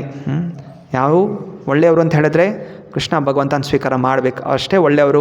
ಅದನ್ನು ಬಿಟ್ಟು ಕೇವಲ ದೇಶ ಸೇವೆ, ಕೇವಲ ಸಮಾಜ ಸೇವೆ, ಇಂಥ ಸೇವೆ ತೊಡಗ್ತಾ ಕೃಷ್ಣನ ತಿರಸ್ಕಾರ ಮಾಡಿದ್ರೆ ಅವ್ರು ಯಾವತ್ತೂ ಕೂಡ ಒಳ್ಳೆಯವರ ಆರೋಗ್ಯಕ್ಕೆ ಸಾಧ್ಯ ಇಲ್ಲ. ಅನಂತರ ಇನ್ನೊಬ್ಬ ಯಾರೋ ಜನರು ಬರ್ತಾರೆ, ಕೆಲವು ಜನ ದಾನ ಕೊಡ್ತಾಯಿದ್ದಾರೆ, ಡೊನೇಷನ್ ಕೊಟ್ಟರು, ಒಂದು 200 ರೂಪಾಯಿ ಡೊನೇಷನ್ ಕೊಟ್ಟರು. ಆಗ ಪ್ರಭುಪಾದನ ತುರಂತವಾಗಿ ಈ ರಾಧಾ ಗೋವಿಂದನ ಸೇವೆಗೋಸ್ಕರ ಕೊಡ್ತಾರೆ. ದಯವಿಟ್ಟು ಈ ರಾಧಾ ಗೋವಿಂದನಿಗೆ ಒಳ್ಳೆ ಬಟ್ಟೆ, ಮುಂಚೆಲ್ಲ ನಾವು ಸಣ್ಣ ಮಕ್ಕಳಾಗಿರಬೇಕಾದ್ರೆ ನಮ್ಮ ತಂದೆ ತಾಯಿ ಎಲ್ಲ ಚಿನ್ನದ ವಸ್ತ್ರಗಳು, ಎಂಬ್ರಾಯ್ಡ್ರಿ ಮಾಡಿರೋವಂಥ ವಸ್ತ್ರಗಳನ್ನು ಧರಿಸ್ತಾಯಿದ್ರು. ಇವಾಗ ಏನೂ ಇಲ್ಲ, ಹೂವು ಕೂಡ ಹಾಕಿಲ್ಲ, ದಯವಿಟ್ಟು ಚೆನ್ನಾಗಿ ನೋಡ್ಕೊಳ್ಳಿ ಅಂತ ಹೇಳಿ ಆ ಹಣವನ್ನೆಲ್ಲ ಅಲ್ಲೇ ಕೊಟ್ಬಿಡ್ತಾರೆ. ಸೊ ನಂತರ ಈ ಜೊತೆಲಿ ಬಂದಂಥ ಒಬ್ಬ ಶಿಷ್ಯ ರಾಮಾನುಜ, ಅವನು ಮತ್ತೆ ಪುನಃ ಉದ್ದುಡ ದಾಡಿ ಬಿಡ್ತಾ ಇದ್ದ. ಸೊ ನೇರವಾಗಿ ಎಷ್ಟು ಹೇಳಿದ್ರು ಕೂಡ ಕೇಳ್ತಾ ಇಲ್ಲ. ಮತ್ತು ಇನ್ನೊಬ್ಬ ಶಿಷ್ಯನಿಗೆ ಹೇಳ್ತಾರೆ, ಅಚ್ಯುತಾನಂದಗೆ ಹೇಳ್ತಾರೆ, ಇನ್ನೊಬ್ಬ ಈ ವ್ಯಕ್ತಿಗೆ ಹೇಳು, ಅವನು ಯಾಕೆ ಇಷ್ಟೊಂದು ದಾಡಿ ಬಿಡ್ತಾ ಇದ್ದಾನೆ. ಅನಂತರ ಮತ್ತು ಪ್ರವಚನದಲ್ಲಿ ಕೊಡ್ತಾ ಬೇಕಾದ್ರೆ ಒಂದು ಮ್ಯಾಗ್ಝಿನ್ ಇತ್ತು, ಬ್ಯಾಕ್ ಟು ಗಾಡೆಡ್ ಮ್ಯಾಗ್ಝಿನ್, ಮಲ್ಲಿ ಭಗವಂತನೆಡೆಗೆ ಇದು ಪ್ರಿಂಟ್ ಆಗ್ತಾಯಿತ್ತು. ಅದರಲ್ಲಿ ಹೀರಾ, ಸೊ ಹೀರಾಳ ಕಥೆ ಏನು, ಹೀರಾ ಮೊದಲು ವೇಶ್ಯೆ ಆಗಿತ್ತು. ನಂತರ ಅವಳು ಹರಿದಾಸ್ ಠಾಕೂರರ ಆಶ್ರಯಕ್ಕೆ ಬಂದಾಗ ಹರಿದಾಸ್ ಠಾಕೂರರ ಪ್ರಭಾವದಿಂದ ಅವಳು ಆ ವೇಶ್ಯ ವೃತ್ತಿಯನ್ನು ಬಿಟ್ಟು ತ್ಯಾಗ ಮಾಡಿ, ಎಲ್ಲವನ್ನು ತ್ಯಾಗ ಮಾಡಿ ಎಲ್ಲ ಅವಳು ಕೃಷ್ಣನ ಭಕ್ತಿ ಆಗ್ತಾಳೆ. ಸಂಪೂರ್ಣವಾಗಿ ವೈರಾಗ್ಯದಿಂದ ಹರಿಕೃಷ್ಣವನ್ನು ಜಪಿಸಲಿಕ್ಕೆ ಶುರು ಮಾಡ್ತಾರೆ. ಪ್ರತಿ ದಿವಸ 3 ಲಕ್ಷ ಬಾರಿ ಜಪ ಮಾಡಲಿಕ್ಕೆ ಶುರು ಮಾಡ್ತಾಳೆ. ಸೊ ಅದರ ಒಂದು ಚಿತ್ರ ಇರುತ್ತೆ. ಮುಂಚೆ ಹೇಗಿದ್ಲು, ಇವಾಗ ಹೇಗಿದ್ಲು. ಮುಂಚೆ ಅವಳು ಉದ್ದುದ್ದ ಕೂದಲಿರ್ತಾಯಿತ್ತು, ಮತ್ತು ಅವಳು ತಲೆ ಶೇವ್ ಮಾಡ್ಕೊಂಡ್ಬಿಟ್ಟು ಹರಿದಾಸ್ ಠಾಕೂರರ ಉಪದೇಶದ ಅನುಸಾರ ತುಳಸಿ ಕಟ್ಟೆ ಮುಂದೆ ಕೂತ್ಕೊಂಡು ಅವಳು ಜಪ ಮಾಡ್ತಾಯಿದ್ದು. ಅಂತರ ಪ್ರಭುಪಾದ್ ಇದನ್ನು ರಾಮಾನುಜಕ್ಕೆ ತೋರಿಸ್ತಾರೆ. ಸೊ ಏನು ಅನಿಸ್ತಾರೆ ನಿಮಗೆ ಈ ಭಾವಚಿತ್ರ ನೋಡಿ ಅಂತ. ವ್ಯಕ್ತಿ ನೋಡ್ತಾನೆ, ಹೌದು ಮುಂಚೆ ಅವಳು ಭಕ್ತಳಾಗಿರಲಿಲ್ಲ, ಇವಾಗ ಭಕ್ತಳಾಗಿದ್ದಾಳೆ, ಮತ್ತು ಇನ್ನೇನು ಕಾಣಿಸ್ತಾ ಇದೆ ಅಂತ ಕೇಳ್ತಾರೆ. ಮತ್ತು ತುಂಬ ಗಮನಿಸಿ, ಈ ಕಡೆ ಕೂದಲಿದೆ, ಈ ಕಡೆ ಕೂದಲಿಲ್ಲ. ಅದರಿಂದ ಭಕ್ತರು ಹೆಂಗಿರಬೇಕು, ಕ್ಲೀನಾಗಿ ತಲೆ ಶೇವ್ ಮಾಡ್ಕೊಂಡಿರಬೇಕು. ದಯವಿಟ್ಟು ಈ ದಾಡಿ ಮೀಸೆ ರಸವ ತೆಗೆದುಬಿಟ್ಟು ನೀಟಾಗಿ ಕೂತ್ಕೋ ಅಂತ ಹೇಳ್ತಾರೆ. ಸೊ ಇದು ಪುರುಷರಿಗೆ ಹೇಳಿರುವಂಥದ್ದು, ಸ್ತ್ರೀಯರಿಗೆ ಹೇಳಿಲ್ಲ. ಆ ಸಮಯ ಲಕ್ಷಹೀರ ಮಾಡಿರ್ಬೋದು, ಆದರೆ ಸ್ತ್ರೀಯರಿಗೆ ಅವರು ತಲೆ ಬೋಳಿಸುವಂಥದ್ದು ಪದ್ಧತಿ ಇಲ್ಲ. ಕೇವಲ ಬಹುಶಃ ವೃದ್ಧರಾದಮೇಲೆ ವಿಧವೆಯರು ಮಾತ್ರ ಆ ರೀತಿ ತಲೆಯನ್ನು ಬೋಳ್ಸ್ಕೊತಾರೆ. ಇಲ್ಲ ಅಂತ ಹೇಳಿದ್ರೆ ಸ್ತ್ರೀಯರು ಉದ್ದ ಕೂದಲಿರಬೇಕು, ಜುಟ್ಟು ಕಟ್ಟಿರಬೇಕು. ಸೊ ಇದು ಸ್ತ್ರೀಯರಿಗೆ ಕೊಟ್ಟಿರುವಂತಹ ಪದ್ಧತಿ. ಪುರುಷರಿಗೆ ತಲೆ ನೀಟಾಗಿ ಶೇವ್ ಆಗಿರಬೇಕು, ಮತ್ತು ಶಿಖ ಇಟ್ಕೊಂಡಿರಬೇಕು. ಶಿಖ ಅಂತ ಹೇಳಿದ್ರೆ ಅವರು ವಿಷ್ಣು ಭಕ್ತರು ಅಂತ. ಶಿಖ ಇಲ್ಲ ಅಂತ ಹೇಳಿದ್ರೆ ಅವರು ನಿರಾಕಾರವಾದಿಗಳು, ಶೂನ್ಯವಾದಿಗಳು.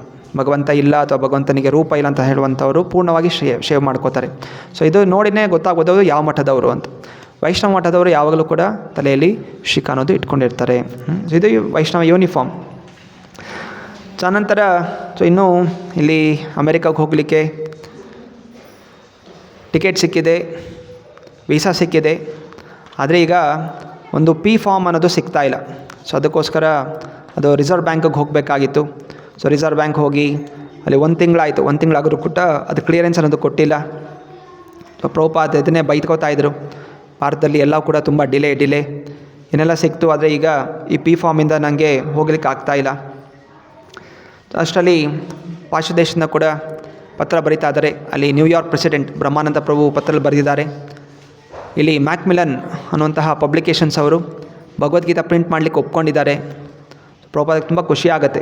ಸೊ ಅವ್ರು ಹೇಳ್ತಾರೆ, ತುಂಬ ಒಳ್ಳೆಯದು, ಯಾವಾಗ ನೀವು ಪುಸ್ತಕಗಳು ಮುದ್ರಣಿಕೆ ಮಾಡ್ತೀರಾ, ನನಗೆ ಯಾವುದೋ ರಾಜ್ಯ ಗೆದ್ದ ಹಾಗೆ ನನಗೆ ಖುಷಿ ಆಗುತ್ತೆ.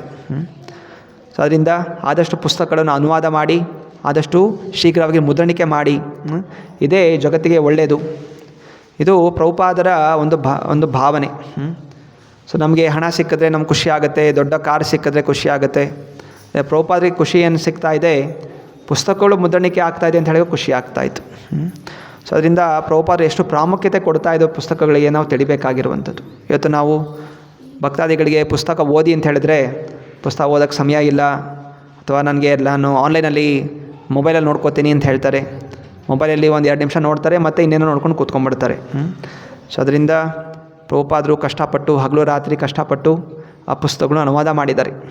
ಅದು ಕೇವಲ ಒಬ್ಬರೇ ಅಲ್ಲ, ಅವರು ಭಗವಂತನಿಗೆ ಪ್ರಾರ್ಥನೆ ಮಾಡಿಕೊಂಡು ಪ್ರಭುಪಾದ ಅನುಭವ ಹೇಳ್ತಾಯಿದ್ರು, ನಾನು ಪುಸ್ತಕ ಬರೆದಿಲ್ಲ, ಇದೆಲ್ಲವೂ ಕೂಡ ಗೋಸ್ವಾಮಿಗಳ ಉಪದೇಶದ ಅನುಸಾರ ನಾನು ಬರ್ದೀನಿ. ಅವರು ಅದನ್ನು ಹೇಳ್ತಾಯಿದ್ರು, ನಾನು ಅದನ್ನು ಬರ್ದೀನಿ.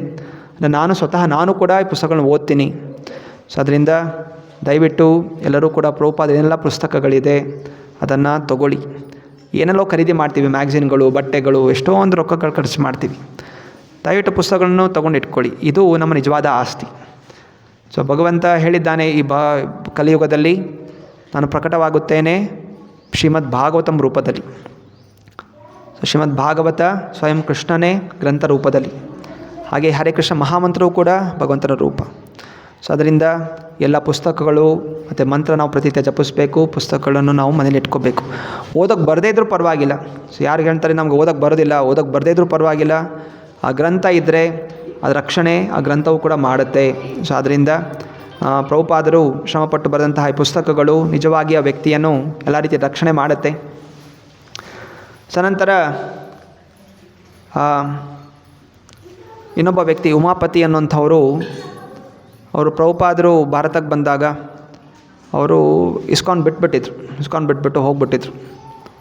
ಆಗೋದಿಲ್ಲ, ಇದೆಲ್ಲ ನಿಯಮಗಳು ಪಾಲನೆ ಮಾಡಲಿಕ್ಕೆ ಆಗೋದಿಲ್ಲ ಅಂತೇಳಿ ಬಿಟ್ಟು ಹೋಗ್ಬಿಟ್ಟು ಮತ್ತೆ ತಿರ್ಗಾ 6 ತಿಂಗಳಾದಮೇಲೆ ತಿರ್ಗಾ ವಾಪಸ್ ಬಂದಿದ್ದಾರೆ. ವಾಪಸ್ ಬಂದಮೇಲೆ ಪತ್ರ ಬರೆದಿದ್ದಾರೆ, ಇದನ್ನು ಬಿಟ್ಟು ಹೋಗ್ಬಿಟ್ಟೆ, ನಾನು ತಿರ್ಗಾ ಈಗ ವಾಪಸ್ ಬಂದಿದ್ದೀನಿ, ಕ್ಷಮಿಸಿ, ನಾನು ವಾಪಸ್ ಸ್ವೀಕಾರ ಮಾಡಿ ಅಂತ ಪತ್ರ ಬರೆದಿದ್ದಾರೆ. ಸೊ ಪ್ರಭುಪಾದರು ತುಂಬ ಖುಷಿಯಾಗತ್ತೆ. ಸೊ ಅವ್ರು ಹೇಳ್ತಾರೆ, ಅವ್ರಿಗೆ ಏನೂ ಸಿಟ್ಟು ಬರಲಿಲ್ಲ, ಈ ವ್ಯಕ್ತಿ ಬಿಟ್ಟು ಹೋಗ್ಬಿಟ್ಟ, ಮತ್ತು ನೆಲ್ಲ ನಿಯಮಗಳು ಪ್ರಮಾಣ ಮಾಡಿದ್ದ ಅವಾಗೆಲ್ಲ ನಾನೆಲ್ಲ ಪಾಲನೆ ಮಾಡ್ತೀನಿ ಅಂತೇಳಿ ಮತ್ತೆ ಇವಾಗ ಬಿಟ್ಟು ಹೋಗ್ಬಿಟ್ಟು ತಿರ್ಗಾ ವಾಪಸ್ ಬಂದು ನಾನು ಯಾಕೆ ಸೇರಿಸ್ಕೋಬೇಕು ಅಂತ ಭಾವನೆ ಬರಲಿಲ್ಲ. ಬದಲಾಗಿ ಅವ್ರು ಹೇಳ್ತಾರೆ, ತುಂಬ ಕರುಣೆಯಿಂದ ಪತ್ರದಲ್ಲಿ ಬರಿತಾ ಇದ್ದಾರೆ, ನಾನು ಕೂಡ ನಿನಗೋಸ್ಕರ ಯಾವಾಗಲೂ ಸದಾ ಪ್ರಾರ್ಥನೆ ಮಾಡ್ಕೋತಾ ಇದ್ದೆ. ನೀನು ಬಿಟ್ಟು ಹೋಗಿದ್ದ ಅಂತ ಕೇಳಿದಾಗ ನಂಗೆ ತುಂಬ ದುಃಖ ಆಗಿತ್ತು. ನೀನು ವಾಪಸ್ ಬಂದಿದೆಯಾ, ತುಂಬ ಸಂತೋಷ. ಸೊ ಕೆಲವೊಮ್ಮೆ ಶಿಷ್ಯನಲ್ಲಿ ಈ ಥರ ದೋಷಗಳು ಬಂದ್ಬಿಡುತ್ತೆ. ಸೊ ನನ್ನ ಗುರು ಏನು ಅಷ್ಟೊಂದು ಶ್ರೇಷ್ಠ ಅಲ್ಲ, ಗುರುಗಳ ಮೇಲೆ ಸಂದೇಹವನ್ನು ಪಡ್ತಾರೆ.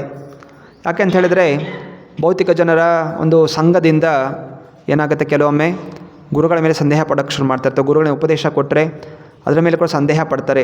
ಸೊ ಗುರುಗಳು ಬೈದರೆ ಗುರುಗಳ ಮೇಲೆ ಸಿಟ್ಟು ಮಾಡ್ಕೋತಾರೆ. ಇದೆಲ್ಲವೂ ಕೂಡ ಯಾಕೆ ಅಂತ ಹೇಳಿದರೆ ಮನಸ್ಸಲ್ಲಿ ಇನ್ನೂ ಶುದ್ಧೀಕರಣ ಆಗಿಲ್ಲ, ಮನಸ್ಸಲ್ಲಿ ಭೌತಿಕ ಆಸೆಗಳಿರೋ ಕಾರಣ ಈ ರೀತಿಯೆಲ್ಲ ಚಿಂತನೆಗಳು ಬರುತ್ತೆ. ಸೊ ಇದೆಲ್ಲವೂ ಕೂಡ ಮಾಯೆಯ ಒಂದು ಪ್ರಭಾವ. ಸೊ ಮಾಯೆ ಈ ರೀತಿಯೆಲ್ಲ ಮಾಡಿಸುತ್ತೆ. ಹೇಗೆ ನನ್ನ ಗುರುಗಳು ಶ್ರೀಲ ಭಕ್ತಿವೇದಾಂತ ಠಾಕೂರ ಅವರು ಕೂಡ ಒಂದು ದಿವಸ ಒಂದು ಹೆಂಗಸು ಬಂದು ಅವ್ರೊಬ್ಬ ಶಿಷ್ಯಂದ್ರನ್ನ ಎಳ್ಕೊಂಡು ಹೋಗ್ಬಿಡ್ತಾಳೆ. ಸನ್ಯಾಸ ಕೊಟ್ಟಿರ್ತಾರೆ. ಸನ್ಯಾಸ ಅಂತ ಹೇಳಿದರೆ ಮತ್ತೆ ಹೇಳ್ತಾರೆ ಗೃಹಸ್ಥಾಶ್ರಮಕ್ಕೆ ಹೋಗೋಗಿಲ್ಲ. ಆದರೆ ಅವನ ಹೆಂಡತಿ ಬಂದುಬಿಟ್ಟು ಎಳ್ಕೊಂಡು ಹೋಗ್ತಾಳೆ. ಆಗ ನನ್ನ ಗುರುಗಳು ಅಳ್ತಾಯಿದ್ರು.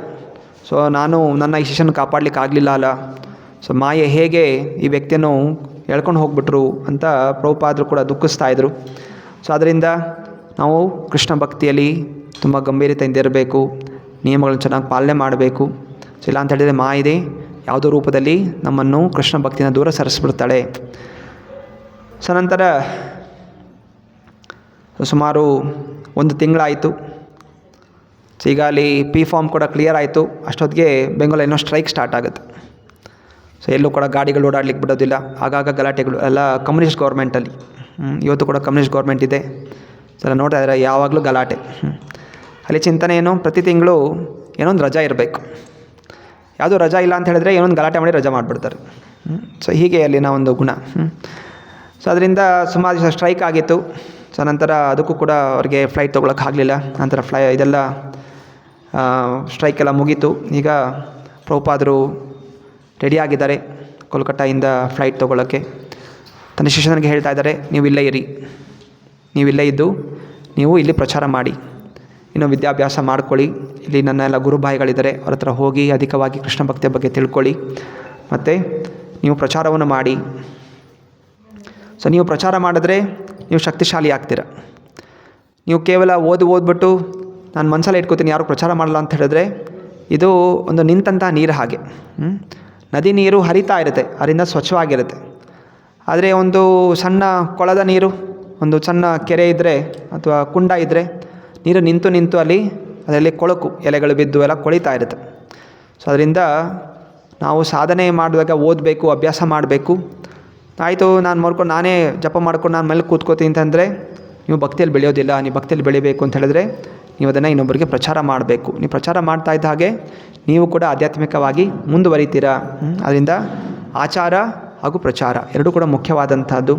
ಈ ರೀತಿ ಇದ್ದರೆ ನೀವು ಯಾವತ್ತೂ ಕೂಡ ನನ್ನಿಂದ ದೂರ ಆಗೋದಿಲ್ಲ.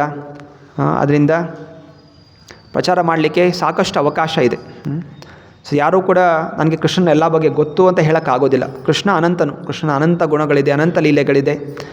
ಅದರಿಂದ ನಾವು ಸದಾ ಅವನ ಲೀಲೆ, ಗುಣ, ನಾಮ ಎಲ್ಲ ಕೂಡ ಜಪಿಸ್ತಾ ಇರ್ಬೋದು, ಪ್ರಚಾರ ಮಾಡ್ಬೋದು.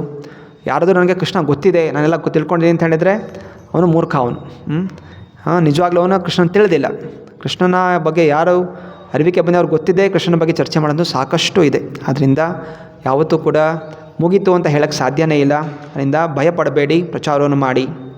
ಸೊ ಹೀಗೆ ಪ್ರಭುಪಾದರು ಫ್ಲೈಟ್ ತೊಗೋತಾರೆ ಕೋಲ್ಕತ್ತಾಯಿಂದ. ಸೊ ಈ ಫ್ಲೈಟ್ ಕೋಲ್ಕತ್ತಾಯಿಂದ ಟೋಕಿಯೋಗೆ ಹೋಗುತ್ತೆ. ಈ ಕಡೆಯಿಂದ ಬರಬೇಕಾದ್ರೆ ಅಮೇರಿಕಾದಿಂದ, ಇಂಗ್ಲೆಂಡಿಂದ ಮತ್ತು ಈ ಸೈಡಿಂದ ಬಂದರು ಭಾರತಕ್ಕೆ. ಇವಾಗ ಹೋಗಬೇಕಾದ್ರೆ ಭಾರತದಿಂದ ಟೋಕಿಯೋ ಕಡೆಯಿಂದ ಹೋದರು. ಸೊ ಯಾಕೋಸ್ಕರ ಹೋದರು, ಬಹುಶಃ ಟೋಕಿಯೋಲ್ಲಿ ಸ್ವಲ್ಪ ದಿವಸ ಅಲ್ಲಿ ಡೈರೆಕ್ಟ್ ಫ್ಲೈಟ್ ಇಲ್ಲ. ಟೋಕಿಯೋಲ್ಲಿ ಒಂದು ದಿವಸ ಬ್ರೇಕ್ ಇರುತ್ತೆ.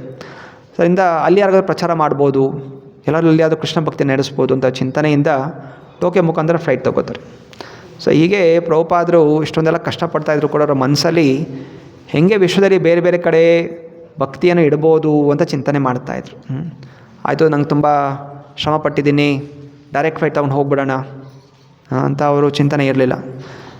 ಎಲ್ಲೆಲ್ಲಿ ನಿಂತು ಹೋಗ್ಬೋದು, ಎಲ್ಲೆಲ್ಲಿ ಕೃಷ್ಣ ಭಕ್ತಿ ಪ್ರಚಾರ ಮಾಡ್ಬೋದು, ಎಲ್ಲೆಲ್ಲಿ ಹೋಗಿಲ್ಲ ಅಲ್ಲೆಲ್ಲ ಹೋಗಿ ಕೊಡಬೇಕು ಅನ್ನೋದು ಪ್ರಭುಪಾದರ ಇಚ್ಛೆ ಇತ್ತು.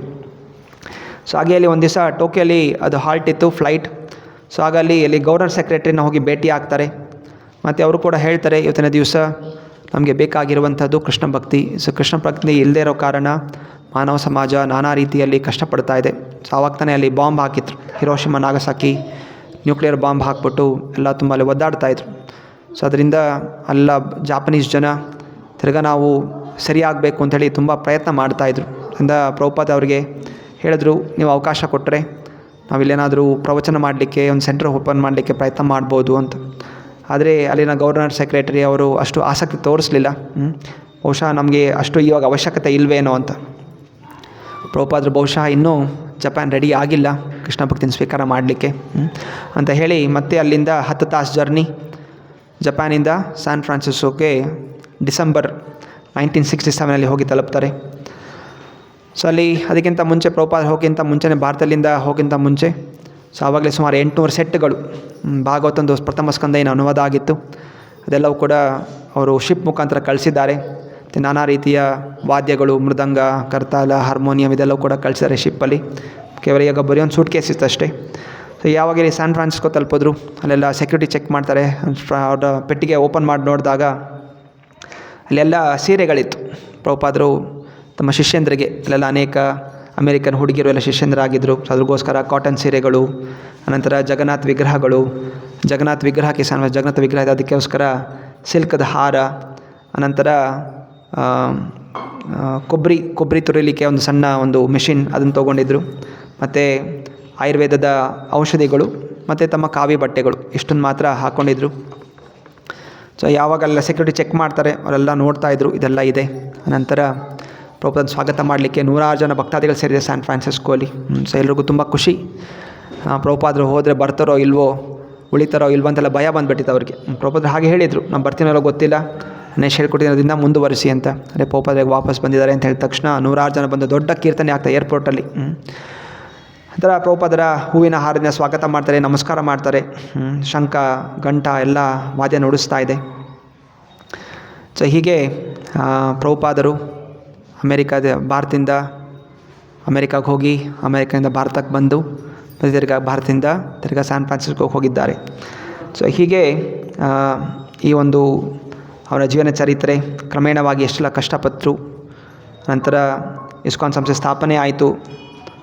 ಅನಂತರ ಈಗ ಮುಂದೆ ಯಾವ ರೀತಿ ಇನ್ನೂ ಅಧಿಕವಾಗಿ ಬೆಳೆಯುತ್ತೆ ಅಮೇರಿಕಾದಲ್ಲಿ ಅನ್ನೋದನ್ನು ಕೂಡ ಮುಂದುವರಿಸ್ತಾ ಇದ್ದಾರೆ. ಶ್ರೀ ಪ್ರಭುಪಾದರು ಇವಾಗ ಅಮೇರಿಕಕ್ಕೆ ಹೋದ್ಮೇಲೆ ಈಗ ತಮ್ಮೆಲ್ಲ ಭಕ್ತಾದಿಗಳ ಜೊತೆ ಮಾತಾಡ್ತಾ ಇದ್ದಾರೆ, ಇನ್ನೆಲ್ಲಿ ಸೆಂಟರ್ ಓಪನ್ ಮಾಡ್ಬೋದು.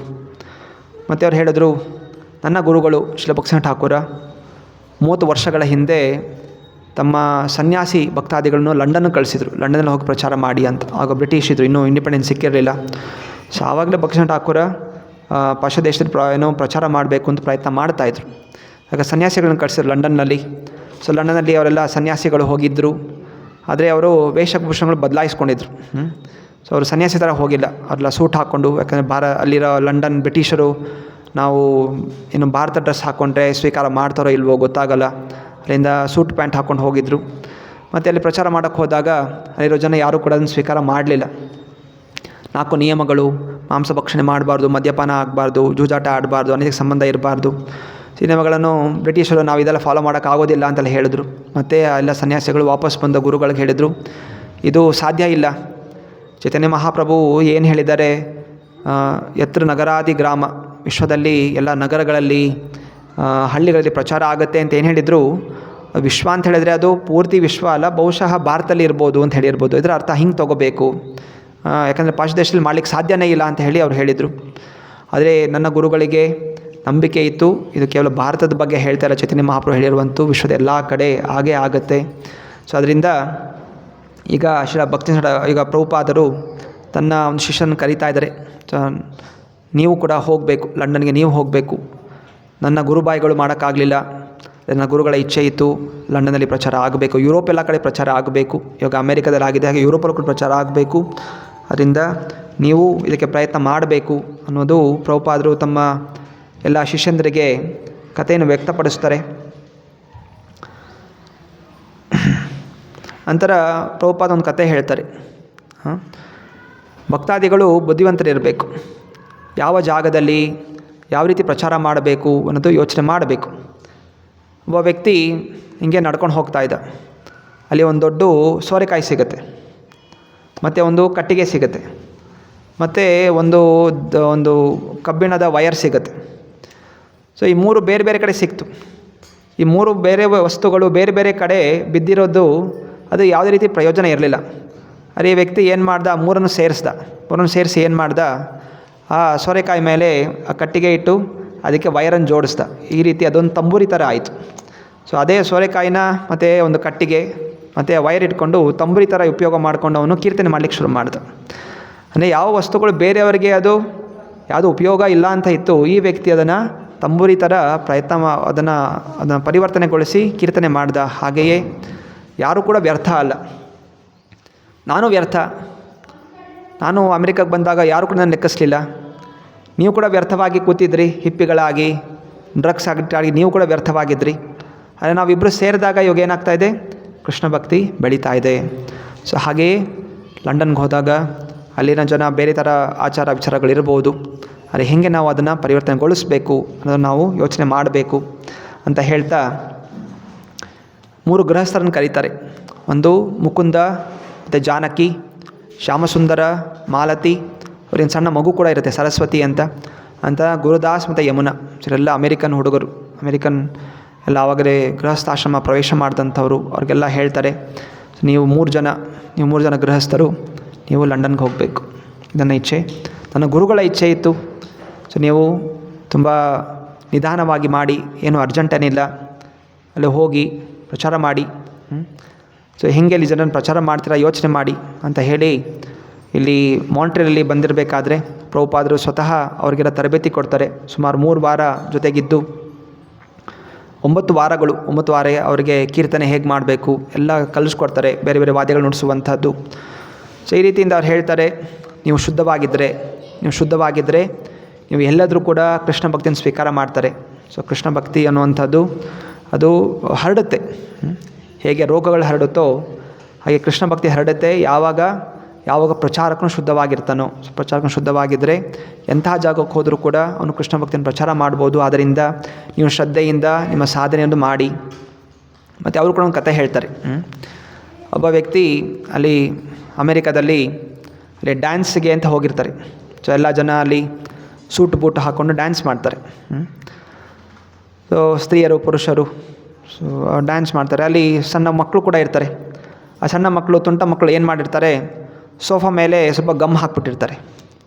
ಸೊ ಒಬ್ಬ ವ್ಯಕ್ತಿ ಬರ್ತಾನೆ, ಅವನ ಹೆಂಡತಿನ ಕರ್ಕೊಂಬಂದ್ಬಿಟ್ಟು ಆ ಸೋಫಾ ಮೇಲೆ ಕೂತ್ಕೊಂಡು ಎದ್ದೇಳಬೇಕಾದ್ರೆ ಆ ಕೋಟ್ ಹರಿದೋಗ್ಬಿಡುತ್ತೆ. ಅದು ಕೋಟ್ ಉದ್ದ ಇರೋದು ಹರಿದೋಗ್ಬಿಡುತ್ತೆ. ಮತ್ತು ಏನು ಮಾಡೋದು, ಹರಿದೋಯ್ತಲ್ಲ, ಮತ್ತು ಜನ ಮತ್ತು ನೋಡು ಹರಿದೋಗಿರೋ ಕೋಟ್ ಹಾಕೊಂಬಿದೆ ಅಂದ್ಕೋತಾರೆ ಅಂತ ಹೇಳಿ ಅವನು ಹೆದರೋದಿಲ್ಲ. ಅವನು ಹರಿದೋಗಿರೋ ಕೋಟ್ ಹಾಕ್ಕೊಂಡೇ ಜೋರಾಗಿ ಡ್ಯಾನ್ಸ್ ಮಾಡೋಕ್ಕೆ ಶುರು ಮಾಡ್ತಾನೆ. ಸೊ ಎಲ್ಲ ಜನ ನೋಡ್ತಾರೆ. ಸೊ ಮತ್ತು ಅದು ನೋಡ್ತಾರೆ, ಹರಿದೋಗಿರೋ ಕೋಟ್ ಹಿಂದೆಯಿಂದ ಅದು 2 ಬಾಲ ಥರ ಆ ಕಡೆ ಈ ಕಡೆ ಅಲ್ಲಾಡ್ತಾ ಇದೆ. ಸೊ ಅವ್ರು ಅಂದ್ಕೋತಾರೆ, ಇದು ಚೆನ್ನಾಗಿದೆ ಅಲ್ಲ, ಇದು ಹೊಸ ಫ್ಯಾಷನ್, ನಾವೆಲ್ಲ ಹಿಂಗೆ ಕೋಟ್ ಉದ್ದಕ್ಕೆ ಒಂದೇ ಥರ ಇದೆ. ಸೊ ಇದು 2 ಥರ ಹಿಂಗಿದು ಡ್ಯಾನ್ಸ್ ಮಾಡ್ಬೇಕಾದ್ರೆ ಆ ಕಡೆ ಈ ಕಡೆ ಆಡ್ತಾರೆ, ಚೆನ್ನಾಗಿದೆ ಅಂತ ಹೇಳ ಅವರೆಲ್ಲ ಜನ ತಮ್ಮ ಕೋಟನ್ನು ಹರ್ಕೊಂಡ್ಬಿಟ್ಟು ಮತ್ತೆ ಡ್ಯಾನ್ಸ್ ಮಾಡೋಕ್ಕೆ ಶುರು ಮಾಡ್ತಾರೆ. ಸೊ ಹೀಗೆ ಆ ಉತ್ಸಾಹದಿಂದ ಮಾಡಿದಂಥ ಒಬ್ಬ ವ್ಯಕ್ತಿಯ ಕಾರ್ಯ ಎಲ್ಲರಿಗೂ ಪ್ರೇರಣೆ ಕೊಟ್ಟು ಅವರು ಕೂಡ ಅದರಲ್ಲಿ ಭಾಗಿಯಾಗ್ತಾರೆ. ಆದ್ದರಿಂದ ನಿಮಗೆ ಶ್ರದ್ಧೆ ಇರಬೇಕು, ಕೃಷ್ಣ ಭಕ್ತಿಯನ್ನು ಇನ್ನೂ ಶ್ರದ್ಧೆ ಇದ್ದು ಶ್ರದ್ಧೆಯಿಂದ ಉತ್ಸಾಹದಿಂದ ನೀವು ಕೀರ್ತನೆ ಮಾಡಿದ್ರೆ, ನೀವು ಪ್ರವಚನ ಕೊಟ್ಟರೆ ಬೇರೆಯವರು ಇದರಿಂದ ಆಸಕ್ತಗೊಳ್ತಾರೆ ಅಂತ ಹೇಳಿ ತಮ್ಮ ಶಿಷ್ಯನಿಗೆ ಪ್ರೇರಣೆ ಕೊಡ್ತಾರೆ. ಇದು ಚಾರ್ಲಿ ಚಾಪ್ಲಿನ್ದೊಂದು ಅದು ಕಾರ್ಟೂನ್ ನೋಡಿ ಅದನ್ನು ಹೇಳ್ತಾಯಿದ್ರು. ಸೊ ನಂತರ ಶುರುವಿನಲ್ಲಿ ಕೆಲವರು ಹಾಗೆ ಗಮನಿಸ್ಬೋದು, ಆಶ್ಚರ್ಯಚಕಿತವಾಗಿ ನೋಡ್ಬೋದು. ನೀವೆಲ್ಲ ಹಿಂಗೆ ತಿಲಕ ಹಚ್ಕೊಂಡಿದ್ದೀರಾ, ಸೀರೆ ಹಾಕ್ಕೊಂಡಿದ್ದೀರಾ, ಕೈಯಲ್ಲಿ ಜಪಮಾಲ ಇಟ್ಕೊಂಡಿದ್ದೀರಾ, ಕಂಠಿ ಮಾಲ ಹಾಕ್ಕೊಂಡಿದ್ದೀರಾ, ಅವ್ರಿಗೆ ಆಶ್ಚರ್ಯ ಆಗ್ಬೋದು. ಆದರೆ ನೀವು ಇದರಿಂದ ಶ್ರದ್ಧೆಯಿಂದ ಮಾಡಿದಾಗ, ನಿಮ್ಗೆ ಅದ್ರ ಮೇಲೆ ಗೌರವ ಇಟ್ಟು ನೀವು ಶ್ರದ್ಧೆಯಿಂದ ಮಾಡಿದ್ರೆ ಬೇರೆಯವರು ಕೂಡ ಇದನ್ನು ಸ್ವೀಕಾರ ಮಾಡ್ತಾರೆ. ನಮಗೆ ನಂಬಿಕೆ ಇಲ್ಲ, ನಾವು ನಾಚಿಕೊಂಡ್ರೆ ಅವರು ಇನ್ನೂ ದೂರ ಸರಿತಾರೆ. ಸೊ ಅದರಿಂದ ನೀವು ಏನು ಮಾಡ್ತಾ ಇದ್ದೀರಾ ಅದ್ರ ಮೇಲೆ ಪೂರ್ಣವಾಗಿ ನಂಬಿಕೆ ಇದ್ದು ಖುಷಿಯಿಂದ ಉತ್ಸಾಹದಿಂದ ಆಚರಣೆ ಮಾಡಿ ಅಂತ ಹೇಳ್ತಾರೆ. ಸೊ ನಂತರ ಮೇ 1968 ಪ್ರಭುಪಾದರು ಮಾಂಟ್ರಿಯಲ್ಲಿಂದ ಲಾಸ್ ಏಂಜಲೀಸ್ ಹೋಗ್ತಾರೆ. ಅಂತಲ್ಲಿ ಹಾರ್ವರ್ಡ್ ಯೂನಿವರ್ಸಿಟಿ, MIT ಯೂನಿವರ್ಸಿಟಿ ಎಲ್ಲ ಪ್ರವಚನ ಕೊಡ್ತಾರೆ. ಮತ್ತು ತಿರ್ಗಿ ಮಾಂಟ್ರಿಯಲ್ಗೆ ಹೋಗ್ತಾರೆ, Seattle, Santa Fe, new Mexico. So ಹೀಗೆ ಬೇರೆ ಕಡೆ ಅಮೇರಿಕಾದಲ್ಲಿ ಎಲ್ಲ ಕೂಡ ಜನ ಸ್ವಾಗತ ಮಾಡ್ತಾರೆ. ಕಾಲೇಜ್ಗಳೆಲ್ಲ ಕರೀತಾ ಇದ್ದಾರೆ, ಸ್ವಾಮೀಜಿನ ಬನ್ನಿ ಅಂತ. ಸಾವಿರಾರು ಜನ ಯುವಕರು ಇದಕ್ಕೆ ಸೇರ್ಪಡೆ ಆಗ್ತಾಯಿದ್ದಾರೆ. ಆ ಎಲ್ಲ ಯುವಕರು ಯಾವುದೋ ಕೆಲಸಕ್ಕೆ ಬಾರದಿರೋ ಜನ ಅಲ್ಲ, ಎಲ್ಲ ಶ್ರೀಮಂತ ಜನರ ಮಕ್ಕಳು. ಅವರಿಗೆ ಮನೆಯಲ್ಲಿ ಪ್ರೀತಿ ಇಲ್ಲ, ಮತ್ತು ನಮಗೆ ಭಗವಂತನ ಬಗ್ಗೆ ಹೇಳ್ಕೊಡೋರು ಯಾರೂ ಇಲ್ಲ ಅಂತ ಹೇಳಿ ಮನೆ ಬಿಟ್ಟು ಅವರೆಲ್ಲ ಹುಡ್ಕತ್ತಾಯಿದ್ರು, ಎಲ್ಲಿ ಭಗವಂತ ಸಿಗ್ತಾರೆ, ಭಗವಂತನ ಬಗ್ಗೆ ಯಾರು ಹೇಳ್ಕೊಡ್ತಾರೆ, ಪ್ರೀತಿ ಯಾರು ತೋರಿಸ್ತಾರೆ ಅಂತ. ಸೊ ಅವರೆಲ್ಲ ಕೂಡ ಯಾವಾಗ ಶಿಲ ಪ್ರಭುಪಾದನ ಕಾಣ್ತಾಯಿದ್ರು, ಶಿಲ ಪ್ರಭುಪಾದರಿಗೆ ಆಕರ್ಷಣೆ ಆಗ್ತಾರೆ, ಪ್ರವಚನಗಳ ಆಕರ್ಷಣೆ ಆಗಿ ಅವರು ಪ್ರಭುಪಾದರನ್ನ ಗುರುಗಳಾಗಿ ಸ್ವೀಕಾರ ಮಾಡ್ತಾಯಿದ್ರು. ಸೊ ಅವರೆಲ್ಲರಿಗೂ ಕೂಡ ಪ್ರಭುಪಾದರು ಒಂದು ತಂದೆಯ ಸ್ಥಾನವಾಗಿ ಶಿಲ ಪ್ರಭುಪಾದರು ನಿಂತಿದ್ದರು. ಪ್ರಭುಪಾದರು ಕೂಡ ಎಲ್ಲ ಜನರಿಗೆ ಅಷ್ಟೇ ಪ್ರೀತಿ ತೋರಿಸ್ತಾಯಿದ್ರು. ತನ್ನ ಮಕ್ಕಳಿಗಿಂತ ಹೆಚ್ಚಾಗಿ ತನ್ನ ಶಿಷ್ಯಂದ್ರನ್ನ ಅವ್ರು ಪ್ರೀತಿಸ್ತಾಯಿದ್ರು.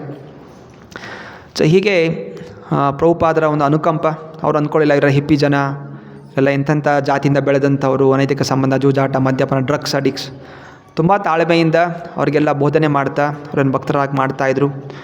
ಕೆಲವು ಜನ ಶ್ರದ್ಧೆಯಿಂದ ಮುಂದುವರಿತಾಯಿದ್ರು, ಕೆಲವು ಜನ ಬಿಟ್ಟು ಹೋಗ್ತಾಯಿದ್ರು. ಪ್ರವಚನ ಕೊಟ್ಟವರು, ದೀಕ್ಷೆ ತೊಗೊಂಡವರು ಎಲ್ಲರೂ ಕೂಡ ಮುಂದುವರಿಲ್ಲ, ಕೆಲವು ಜನ ಬಿಟ್ಟು ಹೋಗ್ತಾಯಿದ್ರು. ಆದರೆ ಪ್ರಭುಪಾದರು ಈ ಭಾವನೆ ಇತ್ತು, ಕೃಷ್ಣ ಭಕ್ತಿ ಅಷ್ಟು ಸುಲಭ ಅಲ್ಲ, ಅಷ್ಟು ಸುಲಭ ಕೂಡ ಅಲ್ಲ, ಸೇರ್ಕೊಂಬಿಟ್ರಂದ ತಕ್ಷಣ ಸುಲಭವಾಗಿ ಮುಂದುವರಿತೀವಿ ಅಂತಲ್ಲ. ಅನೇಕ ಜನ ಬರ್ತಾರೆ, ಹಾಗೂ ಅನೇಕ ಜನ ಹೋಗ್ತಾರೆ. ಆದರೆ ನಮಗೆ ಆಕಾಶದಲ್ಲಿ ಏನು ಬೇಕಾಗಿದೆ? ಆಕಾಶದಲ್ಲಿ ಸಾವಿರಾರು ನಕ್ಷತ್ರಗಳಿರ್ಬೋದು, ನಕ್ಷತ್ರದಿಂದ ನಮಗೇನಷ್ಟು ಪ್ರಯೋಜನ ಇಲ್ಲ. ಭೂಮಿಗೆ ಏನು ಬೇಕಾಗಿದೆ? ಚಂದ್ರ ಬೇಕಾಗಿದೆ. ಸೊ ರಾತ್ರಿ ಚಂದ್ರ ಇದ್ದರೆ ಅದು ಭೂಮಿಗೆ ತಂಪು ಕೊಡುತ್ತೆ, ತರಕಾರಿಗಳಿಗೆ ಅದು ಆಸ್ವಾದವನ್ನು ಕೊಡುತ್ತೆ, ರುಚಿ ಕೊಡುವಂಥದ್ದು ಚಂದ್ರನ ಕಿರಣಗಳು. ಸೊ ಆದ್ದರಿಂದ ಜನ ಸೇರಿಕೊಂಡು ಬಿಟ್ಟು ಹೋಗ್ತಾಯಿದ್ರು ಕೂಡ ಸ್ವಲ್ಪ ಜನ ಶ್ರದ್ಧೆಯಿಂದ ಯಾರಿರ್ತಾರೆ ಅವರು ತುಂಬ ಮುಖ್ಯವಾದಂಥವರು ಅಂತ ಹೇಳಿ ಯಾರು ಶ್ರದ್ಧೆಯಿಂದ ಪ್ರಭುಪಾದರ ಆಶ್ರಯ ಪಡ್ಕೋತಾ ಇದ್ದಾರೆ, ತುಂಬ ಶ್ರದ್ಧೆಯಿಂದ ಗಮನ ಕೊಟ್ಟು ಅವರು ಕೂಡ ಬೆಳೆಸ್ತಾಯಿದ್ರು. ಅನಂತರ ಲಾಸ್ ಏಂಜಲೀಸಲ್ಲಿ ತಮಾಲ್ ಕೃಷ್ಣ ಅವರು ಅವರೊಂದು ಸಂಕೀರ್ತನೆಯನ್ನು ಆಯೋಜಿಸಿದ್ದಾರೆ. ಅಲ್ಲೂ ಕೂಡ ದೊಡ್ಡ ಕೀರ್ತನೆ, ನಗರದೆಲ್ಲ ಕೀರ್ತನೆ ಮಾಡ್ತಾಯಿದ್ದಾರೆ. ಡೈಲಿ ಪುಸ್ತಕ ವಿತರಣೆ ಮಾಡ್ತಾಯಿದ್ದಾರೆ. ಪ್ರತಿ ದಿವಸ ಸುಮಾರು $100 ಅಷ್ಟು ಪುಸ್ತಕ ವಿತರಣೆ ಆಗ್ತಾಯಿದೆ ಕೀರ್ತನೆ ಮಾಡ್ತಾ. ಮತ್ತು ಅಲ್ಲಿ ಒಂದು ಚರ್ಚನ್ನು ರೆಂಟಿಗೆ ತೊಗೋತಾರೆ. ಪಾಶ್ಚಾತ್ಯ ದೇಶದಲ್ಲಿ, ಅಮೇರಿಕಾದಲ್ಲಿ ಜನರು ಚರ್ಚ್ಗೆ ಹೋಗ್ತಾ ಇಲ್ಲ. ಅನೇಕ ಚರ್ಚ್ಗಳಿದೆ, ಅಲ್ಲಿರೋ ಜನ ಚರ್ಚ್ಗೆ ಹೋಗ್ತಾ ಇಲ್ಲ. ಭಾರತದಲ್ಲಿ ಎಲ್ಲರೂ ಇಲ್ಲಿ ಕನ್ವರ್ಷನ್ ಮಾಡ್ತಾಯಿದ್ದಾರೆ. ಎಲ್ಲಿ ಅಮೇರಿಕಲ್ಲಿ ಶುರುವಾಯಿತು ಅಲ್ಲಿ ಜನ ಚರ್ಚ್ಗೆ ಹೋಗ್ತಾ ಇಲ್ಲ, ಯಾಕಂದರೆ ಅಲ್ಲಿ ಏನೂ ಪ್ರಚಾರ ನಡೀತಾ ಇಲ್ಲ. ಯಾರೂ ಕೂಡ ಅಲ್ಲಿರುವಂಥ ಒಂದು ಫಾದರ್ಗಳ ಮೇಲೆ ಏನು ನಂಬಿಕೆ ಇಲ್ಲ. ಅದೆಲ್ಲವೂ ಕೂಡ ಜನರು, ಅದೆಲ್ಲ ಚರ್ಚ್ಗಳು ಖಾಲಿ ಬಿದ್ದಿದೆ, ಬಾಡಿಗೆ ಕೊಡ್ತಾ ಇದ್ದಾರೆ. ಆಗ ಇಷ್ಟು ಹಣ ಸಂಗ್ರಹಣ ಆಗ್ತಾಯಿದೆ ಪ್ರತಿ ದಿವಸ. ಅದರಿಂದ ಅಲ್ಲಿ ಒಂದು ಚರ್ಚನ್ನು ಬಾಡಿಗೆಗೆ ತೊಗೊಂಡಿದ್ದಾರೆ. ಬಾಡಿಗೆಗೆ ತೊಗೊಂಡ್ಬಿಟ್ಟು ಪ್ರಭುಪಾದರಲ್ಲಿ ವಿಗ್ರಹಗಳನ್ನು ಸ್ಥಾಪನೆ ಮಾಡ್ತಾರೆ. ಮತ್ತು ಅಲ್ಲಿ ಪ್ರತಿ ಸಂಡೇ ಫೀಸ್ಟ್ ಅಂತ ಆಯೋಜಿಸ್ತಾರೆ. ಸೊ ಎಲ್ಲ ಜನರಿಗೆ ಬರುವಂಥದ್ದು, ಸ್ವಾಗತ ಮಾಡುವಂಥದ್ದು. ಜೊತೆಯಲ್ಲಿ ನಾನಾ ಪುಸ್ತಕಗಳು, ಉಪದೇಶಾಮೃತ, ನೆಕ್ಟರ್ ಆಫ್ ಡಿವೋಷನ್, ಭಕ್ತಿ ರಸಾಂತ ಸಿಂಧು, ಶ್ರೀಮದ್ ಭಾಗವತಂ ದಶಮಸ್ಕಂದ, ಸೊ ಪ್ರಥಮ ಸ್ಕಂದದಿಂದ ಈಗ ದಶಮಸ್ಕಂದ ಅನುವಾದ ಮಾಡ್ತಾಯಿದ್ದಾರೆ. ಸೊ ಪ್ರಭುಪಾದರ ಚಿಂತನೆ ಇದೇ ಇತ್ತು, ಸಮಯ ಕಡಿಮೆ ಇದೆ, ತಿರ್ಗಾ ಏನಾಗುತ್ತೋ ನನಗೆ ಗೊತ್ತಿಲ್ಲ. ಆವಾಗಲೇ 2 ಸಲ ಹಾರ್ಟ್ ಅಟ್ಯಾಕ್ ಆಗಿದೆ, ಮತ್ತು ಈಗ ಸ್ಟ್ರೋಕ್ ಕೂಡ ಆಗಿದೆ, ಮತ್ತು ಎಷ್ಟು ಸಲ ಬದುಕ್ತೋ ಇಲ್ಲ ಗೊತ್ತಿಲ್ಲ. ಆದ್ದರಿಂದ ಆದಷ್ಟು ಪುಸ್ತಕಗಳನ್ನು ಅನುವಾದ ಮಾಡಬೇಕು. ಸೊ ಇಷ್ಟೆಲ್ಲ ಪ್ರಚಾರ ಆಗ್ತಾಯಿದ್ರು ಕೂಡ ಅವ್ರ ಮನಸ್ಸು ಪುಸ್ತಕಗಳ ಅನುವಾದದ ಬಗ್ಗೆ ಇರ್ತಾಯಿತ್ತು. ಅದರಿಂದ ಪ್ರತಿ ದಿವಸ ಬೆಳಗ್ಗೆ ಏನೆಲ್ಲ ಕಾರ್ಯಕ್ರಮಗಳು ನಡೀತಾಯಿದ್ರು ಕೂಡ ರಾತ್ರಿ ಕುಂತು ಅವರು ನಾನಾ ಗ್ರಂಥಗಳನ್ನು ಅನುವಾದ ಮಾಡ್ತಾಯಿದ್ರು. ಮತ್ತು ಇಲ್ಲಿ ಇಂಗ್ಲೆಂಡಿಂದ ಪತ್ರ ಬರೀತಾರೆ, ಅವ್ರ ಶಿಷ್ಯಂದರು ಎಲ್ಲಿ ಇಂಗ್ಲೆಂಡ್ಗೆ ಹೋಗಿದ್ದರು. ಪ್ರಭುಪಾದ ನಾವಿಲ್ಲಿ ತುಂಬ ಪ್ರಚಾರ ಮಾಡ್ತಾಯಿದ್ದೀವಿ, ಕೀರ್ತನೆ ಮಾಡ್ತಾಯಿದ್ದೀವಿ, ಇಲ್ಲಿ ಯಾರು ಭಾರತೀಯರಿದ್ದಾರೆ, ಸೊ ಭಾರತೀಯರು ಯಾರೆಲ್ಲ ಭಾರತದಿಂದ ಬಂದು ಇಲ್ಲಿ ಇಂಗ್ಲೆಂಡ್ ಸೆಟ್ಲ್ ಆಗಿದ್ದಾರೆ, ಅವ್ರ ಮನೆಗಳಿಗೆ ಹೋಗಿ ನಾವು ಪ್ರವಚನ ಕೊಡೋದು, ಕೀರ್ತನೆ ಮಾಡೋದು ಮಾಡ್ತಾಯಿದ್ದೀವಿ. ಆದರೆ ಯಾರೂ ಅಷ್ಟು ಸ್ವೀಕಾರ ಮಾಡ್ತಾಯಿಲ್ಲ, ಸೀರಿಯಸ್ ಆಗಿ ಯಾರೂ ಕೂಡ ಜೋಡಣೆ ಆಗ್ತಾಯಿಲ್ಲ. ಸೊ ಏನು ಮಾಡೋದು ಅಂತ ಪ್ರಭುಪಾದ ಹೇಳ್ತಾರೆ, ನೀವು ಭಾರತೀಯರ ಹತ್ರ ಹೋಗಬೇಡಿ. ಸೊ ಭಾರತೀಯರ ತಲೆಯಲ್ಲಿ ಏನೇನೋ ತುಂಬ್ಕೊಂಬಿಟ್ಟಿರುತ್ತೆ, ಅದು ಇದು ದೇವತಾ ಪೂಜೆ, ನಿರಾಕಾರವಾದಿ, ಅದರಿಂದ ಅದು ಕಸ ತೆಗೆಯೋದು ಅಷ್ಟು ಸುಲಭ ಅಲ್ಲ. ಇನ್ನು ನೀವು ಅವ್ರನ್ನ ಪ್ರಚಾರ ಮಾಡೋದು ಬಿಟ್ಟು ಅಲ್ಲಿ ಬೇರೆ ಜನ ಯಾರಿದ್ದಾರೆ, ಅಲ್ಲಿ ಇಂಗ್ಲೆಂಡ್ ಜನ ಯಾರಿದ್ದಾರೆ ಅಥವಾ ಬೇರೆ ಅಮೆರಿಕನ್ ಜನ ಇದ್ದಾರೆ, ಯುರೋಪಿಯನ್ ಜನ, ಅವ್ರಿಗೂ ಪ್ರಚಾರ ಮಾಡಿ. ಯಾಕಂದರೆ ಅವ್ರ ತಲೆಯಲ್ಲಿ ಏನೂ ಇಲ್ಲ, ಅವ್ರ ತಲೆ ಖಾಲಿ ಇದೆ. ಸೊ ಅದರಿಂದ ನೀವು ಕೃಷ್ಣ ಭಕ್ತಿಯನ್ನು ಕೊಟ್ಟಾಗ ಅವರು ಕೃಷ್ಣ ಭಕ್ತಿಯನ್ನು ಯಾವುದೋ ಆ ರೀತಿ ವಾದ ಮಾಡದೆ ಅವರು ಸ್ವೀಕಾರ ಮಾಡ್ತಾರೆ. ನೀವು ಭಾರತೀಯರ ಹತ್ರ ಹೋದರೆ ಸುಮ್ಮನೆ ಅವ್ರು ಕೇಳ್ತಾರೆ, ಕೀರ್ತನೆ ಕೇಳ್ಕೊತಾರೆ, ಸ್ವಲ್ಪ ದಾನ ಕೊಡ್ತಾರೆ, ಮತ್ತು ಕಳಿಸ್ಬಿಡ್ತಾರೆ. ಮತ್ತು ಅವ್ರ ಮುಖಾಂತರ ನಾವು ಭಕ್ತಿ ಬೆಳೀಲಿಕ್ಕೆ ಆಗೋದಿಲ್ಲ ಅಂತ ಹೇಳ್ತಾರೆ. ಹಾಗೆಯೇ ಅವರ ಎಲ್ಲ ಶಿಷ್ಯಂದರು ಅದನ್ನು ಸ್ವೀಕಾರ ಮಾಡಿ ಅವರು ಅಲ್ಲಿರೋ ಬೇರೆ ಪಾಶ್ಚಾತ್ಯ ದೇಶದ ಜನರಿಗೆ ಬೇರೆ ಬೇರೆ ಕಾಲೇಜ್ಗಳಿಗೆ ಹೋಗುವಂಥದ್ದು, ಯೂನಿವರ್ಸಿಟಿ ಕೊಡುವಂಥದ್ದು, ಸೊ ಹೀಗೆ ಪ್ರಚಾರ ಮಾಡೋಕ್ಕೆ ಶುರು ಮಾಡ್ತಾಯಿದ್ದಾರೆ. ಸೊ ಅವರ ಮನಸ್ಸಲ್ಲೂ ಇದೇ ಬಂತು. ಸೊ ಇವತ್ತು ನಾವು ಏನು ಮಾಡ್ತಾಯಿದ್ದೀವಿ, ಭಕ್ತಿಯ ಬೀಜವನ್ನು ಹೃದಯದಲ್ಲಿ ಹಾಕ್ತಾಯಿದ್ದೀವಿ. ಯಾವುದು ವ್ಯರ್ಥ, ಇವಾಗಲೇ ಅವ್ರು ಬರದೇ ಇರ್ಬೋದು, ಆದರೆ ಈ ಭಕ್ತಿಯ ಬೀಜ ಏನು ನಾವು ಈ ಕಾಲೇಜಲ್ಲಿ ಹುಡುಗರಿಗೆ ಕೊಡ್ತಾ ಇದ್ದೀವಿ, ಕ್ರಮೇಣವಾಗಿ ಅವರು ಭಕ್ತಿಯಲ್ಲಿ ಬೆಳೀತಾರೆ. ಸೊ ಅನ್ನೋ ಭಾವನೆಯಿಂದ ಅವರು ಪ್ರಚಾರವನ್ನು ಮುಂದುವರಿಸ್ತಾ ಇದ್ದಾರೆ. ಈ ಕಡೆ ರಿಪೋರ್ಟರ್ಗಳು ಬಂದು ಪ್ರಭುಪಾದನ ಕೇಳಿದ್ರು, ಪ್ರಭುಪಾದ್ ನಿಮ್ಮ ಎಲ್ಲ ಶಿಷ್ಯಂದ್ರಗಳು ಹಿಪ್ಪಿಗಳೇ ಆಗಿದ್ದಾರಲ್ಲ ಅಂತ. ಪ್ರಭುಪಾದ್ ಹೇಳ್ತಾಯಿದ್ರು, ಇವರು ಹಿಪ್ಪಿಗಳಾಗಿದ್ದರು, ಆದರೆ ಇವರು ಈಗ ಹ್ಯಾಪಿ ಆಗಿದ್ದಾರೆ. ಸೊ ಹಿಪ್ಪಿ ದುಃಖಿತವಾಗಿದೆ, ಆದರೆ ಈಗ ನನ್ನ ಶಿಷ್ಯರೆಲ್ಲ ಕೂಡ ಹ್ಯಾಪಿ ಆಗಿದ್ದಾರೆ. ಯಾವುದರಿಂದ? ಹರಿಯ ನಾಮಸ್ಮರಣೆ ಮಾಡೋದ್ರಿಂದ, ಭಕ್ತಿಯಲ್ಲಿ ಮುಂದುವರಿಯೋದ್ರಿಂದ. ಸೊ ಇಲ್ಲಿಗೆ ಇವತ್ತಿನ ಒಂದು ಪ್ರವಚನ ಪೂರ್ಣಗೊಳಿಸ್ತೀನಿ. ಜೊತೆಯಲ್ಲಿ ಕೆಲವು ಸಣ್ಣ ಪುಟ್ಟ ಕಥೆಗಳು ಅವ್ರ ಶಿಷ್ಯಂದ್ರ ಹಂಚ್ಕೊಂಡಿದ್ದಾರೆ, ಪ್ರಭುಪಾದರು ಏನೆಲ್ಲ ಕಥೆಗಳು ಹೇಳ್ತಾಯಿದ್ರು ಅಂತ. ಸೊ ಇಲ್ಲಿ ಕ್ರಮೇಣವಾಗಿ ಮತ್ತೆ ಪುನಃ ಪಾಶ್ಚಾತ್ಯ ದೇಶದಲ್ಲ ಪ್ರಚಾರ ಮಾಡ್ತಾ ಭಾರತದಲ್ಲೂ ಕೂಡ ಮಂದಿರ ನಿರ್ಮಾಣ ಮಾಡೋಕ್ಕೆ ಶುರು ಮಾಡಿರ್ತಾರೆ. ಬಾಂಬೆಯಲ್ಲಿ ಜುಹು ಟೆಂಪಲ್ ಪ್ರಭುಪಾದ ಇದ್ದಾಗ ನಿರ್ಮಾಣ ಆಗ್ತಾಯಿತ್ತು. ಕೋಟ್ಯಾಂತರ ರೂಪಾಯಿ ಖರ್ಚಾಗ್ತಾಯಿತ್ತು ಅಲ್ಲಿ ಮಂದಿರ ನಿರ್ಮಾಣ ಮಾಡಲಿಕ್ಕೆ. ಅದಕ್ಕೆ ಪಾಶ್ಚಾತ್ಯ ದೇಶದೆಲ್ಲ ಬುಕ್ಟಿಷನ್ ಮಾಡಿ ಅಲ್ಲಿಂದ ಹಣ ಇಲ್ಲಿಗೆ ಭಾರತದಲ್ಲಿ ಬಾಂಬೆಯಲ್ಲಿ ಟೆಂಪಲ್ ಮಾಡಲಿಕ್ಕೆ ಅವರು ಮುಂದಾಗಿದ್ದರು. ಸೊ ಆಗ ಪ್ರಭುಪಾದರಲ್ಲಿ ಓಡಾಡಲಿಕ್ಕೆಲ್ಲ ಅವರು ಮೆಂಬರ್ಗಳು ಯಾರು ಜೋಡಣೆ ಆಗಿರ್ತಾರೆ, ಲೈಫ್ ಮೆಂಬರ್ಶಿಪ್ ಅಂತ ಆಗಿದ್ದರು. ಸೊ ಲೈಫ್ ಮೆಂಬರ್ಶಿಪ್ ಅಂತ ಇರುತ್ತೆ, ಅವರಿಂದ ಕಾರನ್ನು ಬಾಡಿಗೆಗೆ ಇಸ್ಕೊತಾಯಿದ್ರು.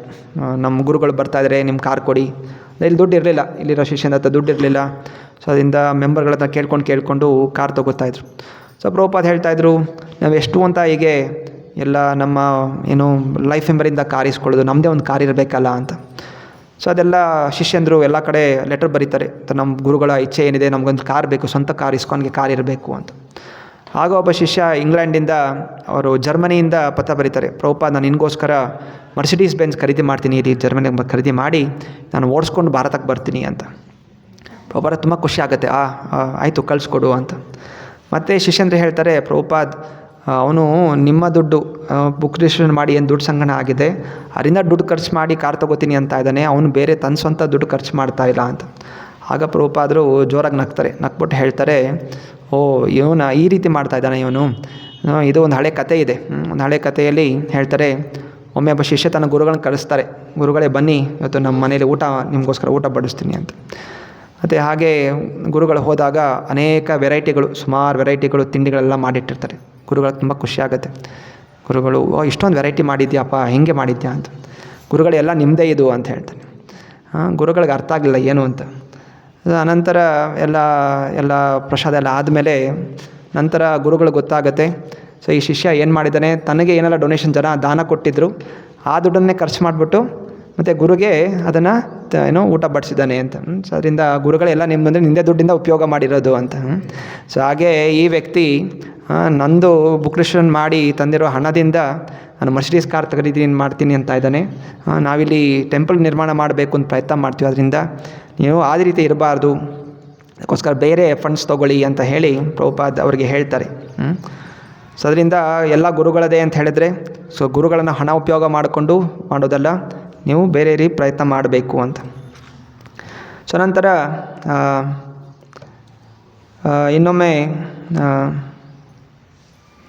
ಇನ್ನೊಂದು ಕತೆ ಹೇಳ್ತಾರೆ. ಇಲ್ಲಿ ಒಮ್ಮೆ ಅವ್ರ ಪ್ರಭುಪಾದ್ ಕೆಲವೊಮ್ಮೆ ಲೆಟರ್ ಬರೀರಿ ಅಂತ ಹೇಳಿದರೆ ಅವರು ಹೇಳ್ತಾಯಿದ್ರು, ಅವ್ರ ಸೆಕ್ರೆಟ್ರಿ ಅದನ್ನು ಬರೀತಾಯಿದ್ರು. ಸೊ ಕೆಲವೊಮ್ಮೆ ಇಲ್ಲಿ ಭಾರತದಲ್ಲಿ ಯಾರಿಗೂ ಪತ್ರ ಬರೀಬೇಕು ಅಂದರೆ ಹಿಂದಿಯಲ್ಲಿ ಬರೀತಾಯಿದ್ರು. ಅದರಿಂದ ಸೆಕ್ರೆಟ್ರಿ ಪತ್ರ ಬರೆದ್ಮೇಲೆ ಹೇಳ್ತಾರೆ, ಪ್ರಭುಪಾದ್ ಸ್ವಲ್ಪ ಕ್ಷಮಿಸಿ, ನಂದು ಹ್ಯಾಂಡ್ ರೈಟಿಂಗ್ ಅಷ್ಟು ಚೆನ್ನಾಗಿಲ್ಲ, ಸ್ವಲ್ಪ ಎಲ್ಲ ತುಂಬ ಹಿಂದಿ ಸ್ವಲ್ಪ ಎದ್ವಾ ಬರೆದಿದ್ದೀನಿ ಅಂತ. ಸೊ ಪ್ರಭುಪಾದ್ ಹೇಳ್ತಾರೆ, ಏನು ಚಿಂತನೆ ಪಡುವ ಅವಶ್ಯಕತೆ ಇಲ್ಲ, ಆಗುತ್ತೆ ಅವನೊಂದು ಸಲ. ಮತ್ತು ಒಂದು ಜೋಕ್ ಹೇಳ್ತಾರೆ ಪ್ರಭುಪಾದ ಅವನಿಗೋಸ್ಕರ. ಒಬ್ಬ ವ್ಯಕ್ತಿ ತನ್ನ ಫ್ರೆಂಡ್ಗೆ ಪತ್ರ ಬರೀತಾನಂತೆ ಹಿಂದಿಯಲ್ಲಿ. ಅವನು ಬೇರೆ ಊರಲ್ಲಿ ಇರ್ತಾನೆ, ಊರಲ್ಲಿ ಒಂದು ಪತ್ರ ಬರೆದಿರ್ತಾನೆ. ಅನಂತರ ಆ ಫ್ರೆಂಡ್ ಅವನಿಗೆ ವಾಪಸ್ ಪತ್ರದಲ್ಲಿ ರಿಪ್ಲೈ ಮಾಡ್ತಾನೆ, ನೆಕ್ಸ್ಟ್ ಟೈಮ್ ನೀನು ಪತ್ರ ಬರೆದಾಗ ನನಗೆ ಟ್ರೈನ್ ಚಾರ್ಜ್ ಕೂಡ ಕಳಿಸಿರು ಅಂತ. ಮತ್ತು ಈ ವ್ಯಕ್ತಿ ಟ್ರೈನ್ ಚಾರ್ಜ್ ಯಾಕೆ ಕಳಿಸ್ಬೇಕು ಅಂತಲ್ಲ, ನಿನ್ನ ಪತ್ರ ಏನು ಬರೆದ ನಾನು ಓದಲಿಕ್ಕೆ ನಾನು ಟ್ರೈನಲ್ಲಿ ವಾಪಸ್ ಬರಬೇಕು, ನಿನ್ನಿಂದನೇ ಓದಬೇಕು, ಅದೇನು ಬರೆದಿದ್ಯಾ ಅಂತ, ನಿನ್ನ ಹ್ಯಾಂಡ್ ರೈಟಿಂಗ್ ನನಗಂತೂ ಅರ್ಥ ಆಗ್ತಾಯಿಲ್ಲ. ಸೊ ಹೀಗೆ ಜೋಕ್ ಮಾಡ್ತಾರೆ. ಹ್ಯಾಂಡ್ ರೈಟಿಂಗ್ ಒಮ್ಮೊಮ್ಮೆ ಈ ರೀತಿ ಇರುತ್ತೆ, ಚಿಂತನೆ ಮಾಡಬೇಡ ಅಂತ. ಹರೇ ಕೃಷ್ಣ. ಸೊ ಮುಂದೆ ನೋಡೋಣ ಇನ್ನು ಹೇಗೆಲ್ಲ ವಿಶ್ವಾದ್ಯಂತ ಪ್ರಚಾರದ ಮುಂದುವರಿಯುತ್ತೆ. ಶ್ರೀ ಪ್ರಭುಪಾದ್ ಲೀಲಾಮೃತ ಹಾಕಿ. ಏನು ಪ್ರಶ್ನೆಗಳಿದೆಯಾ?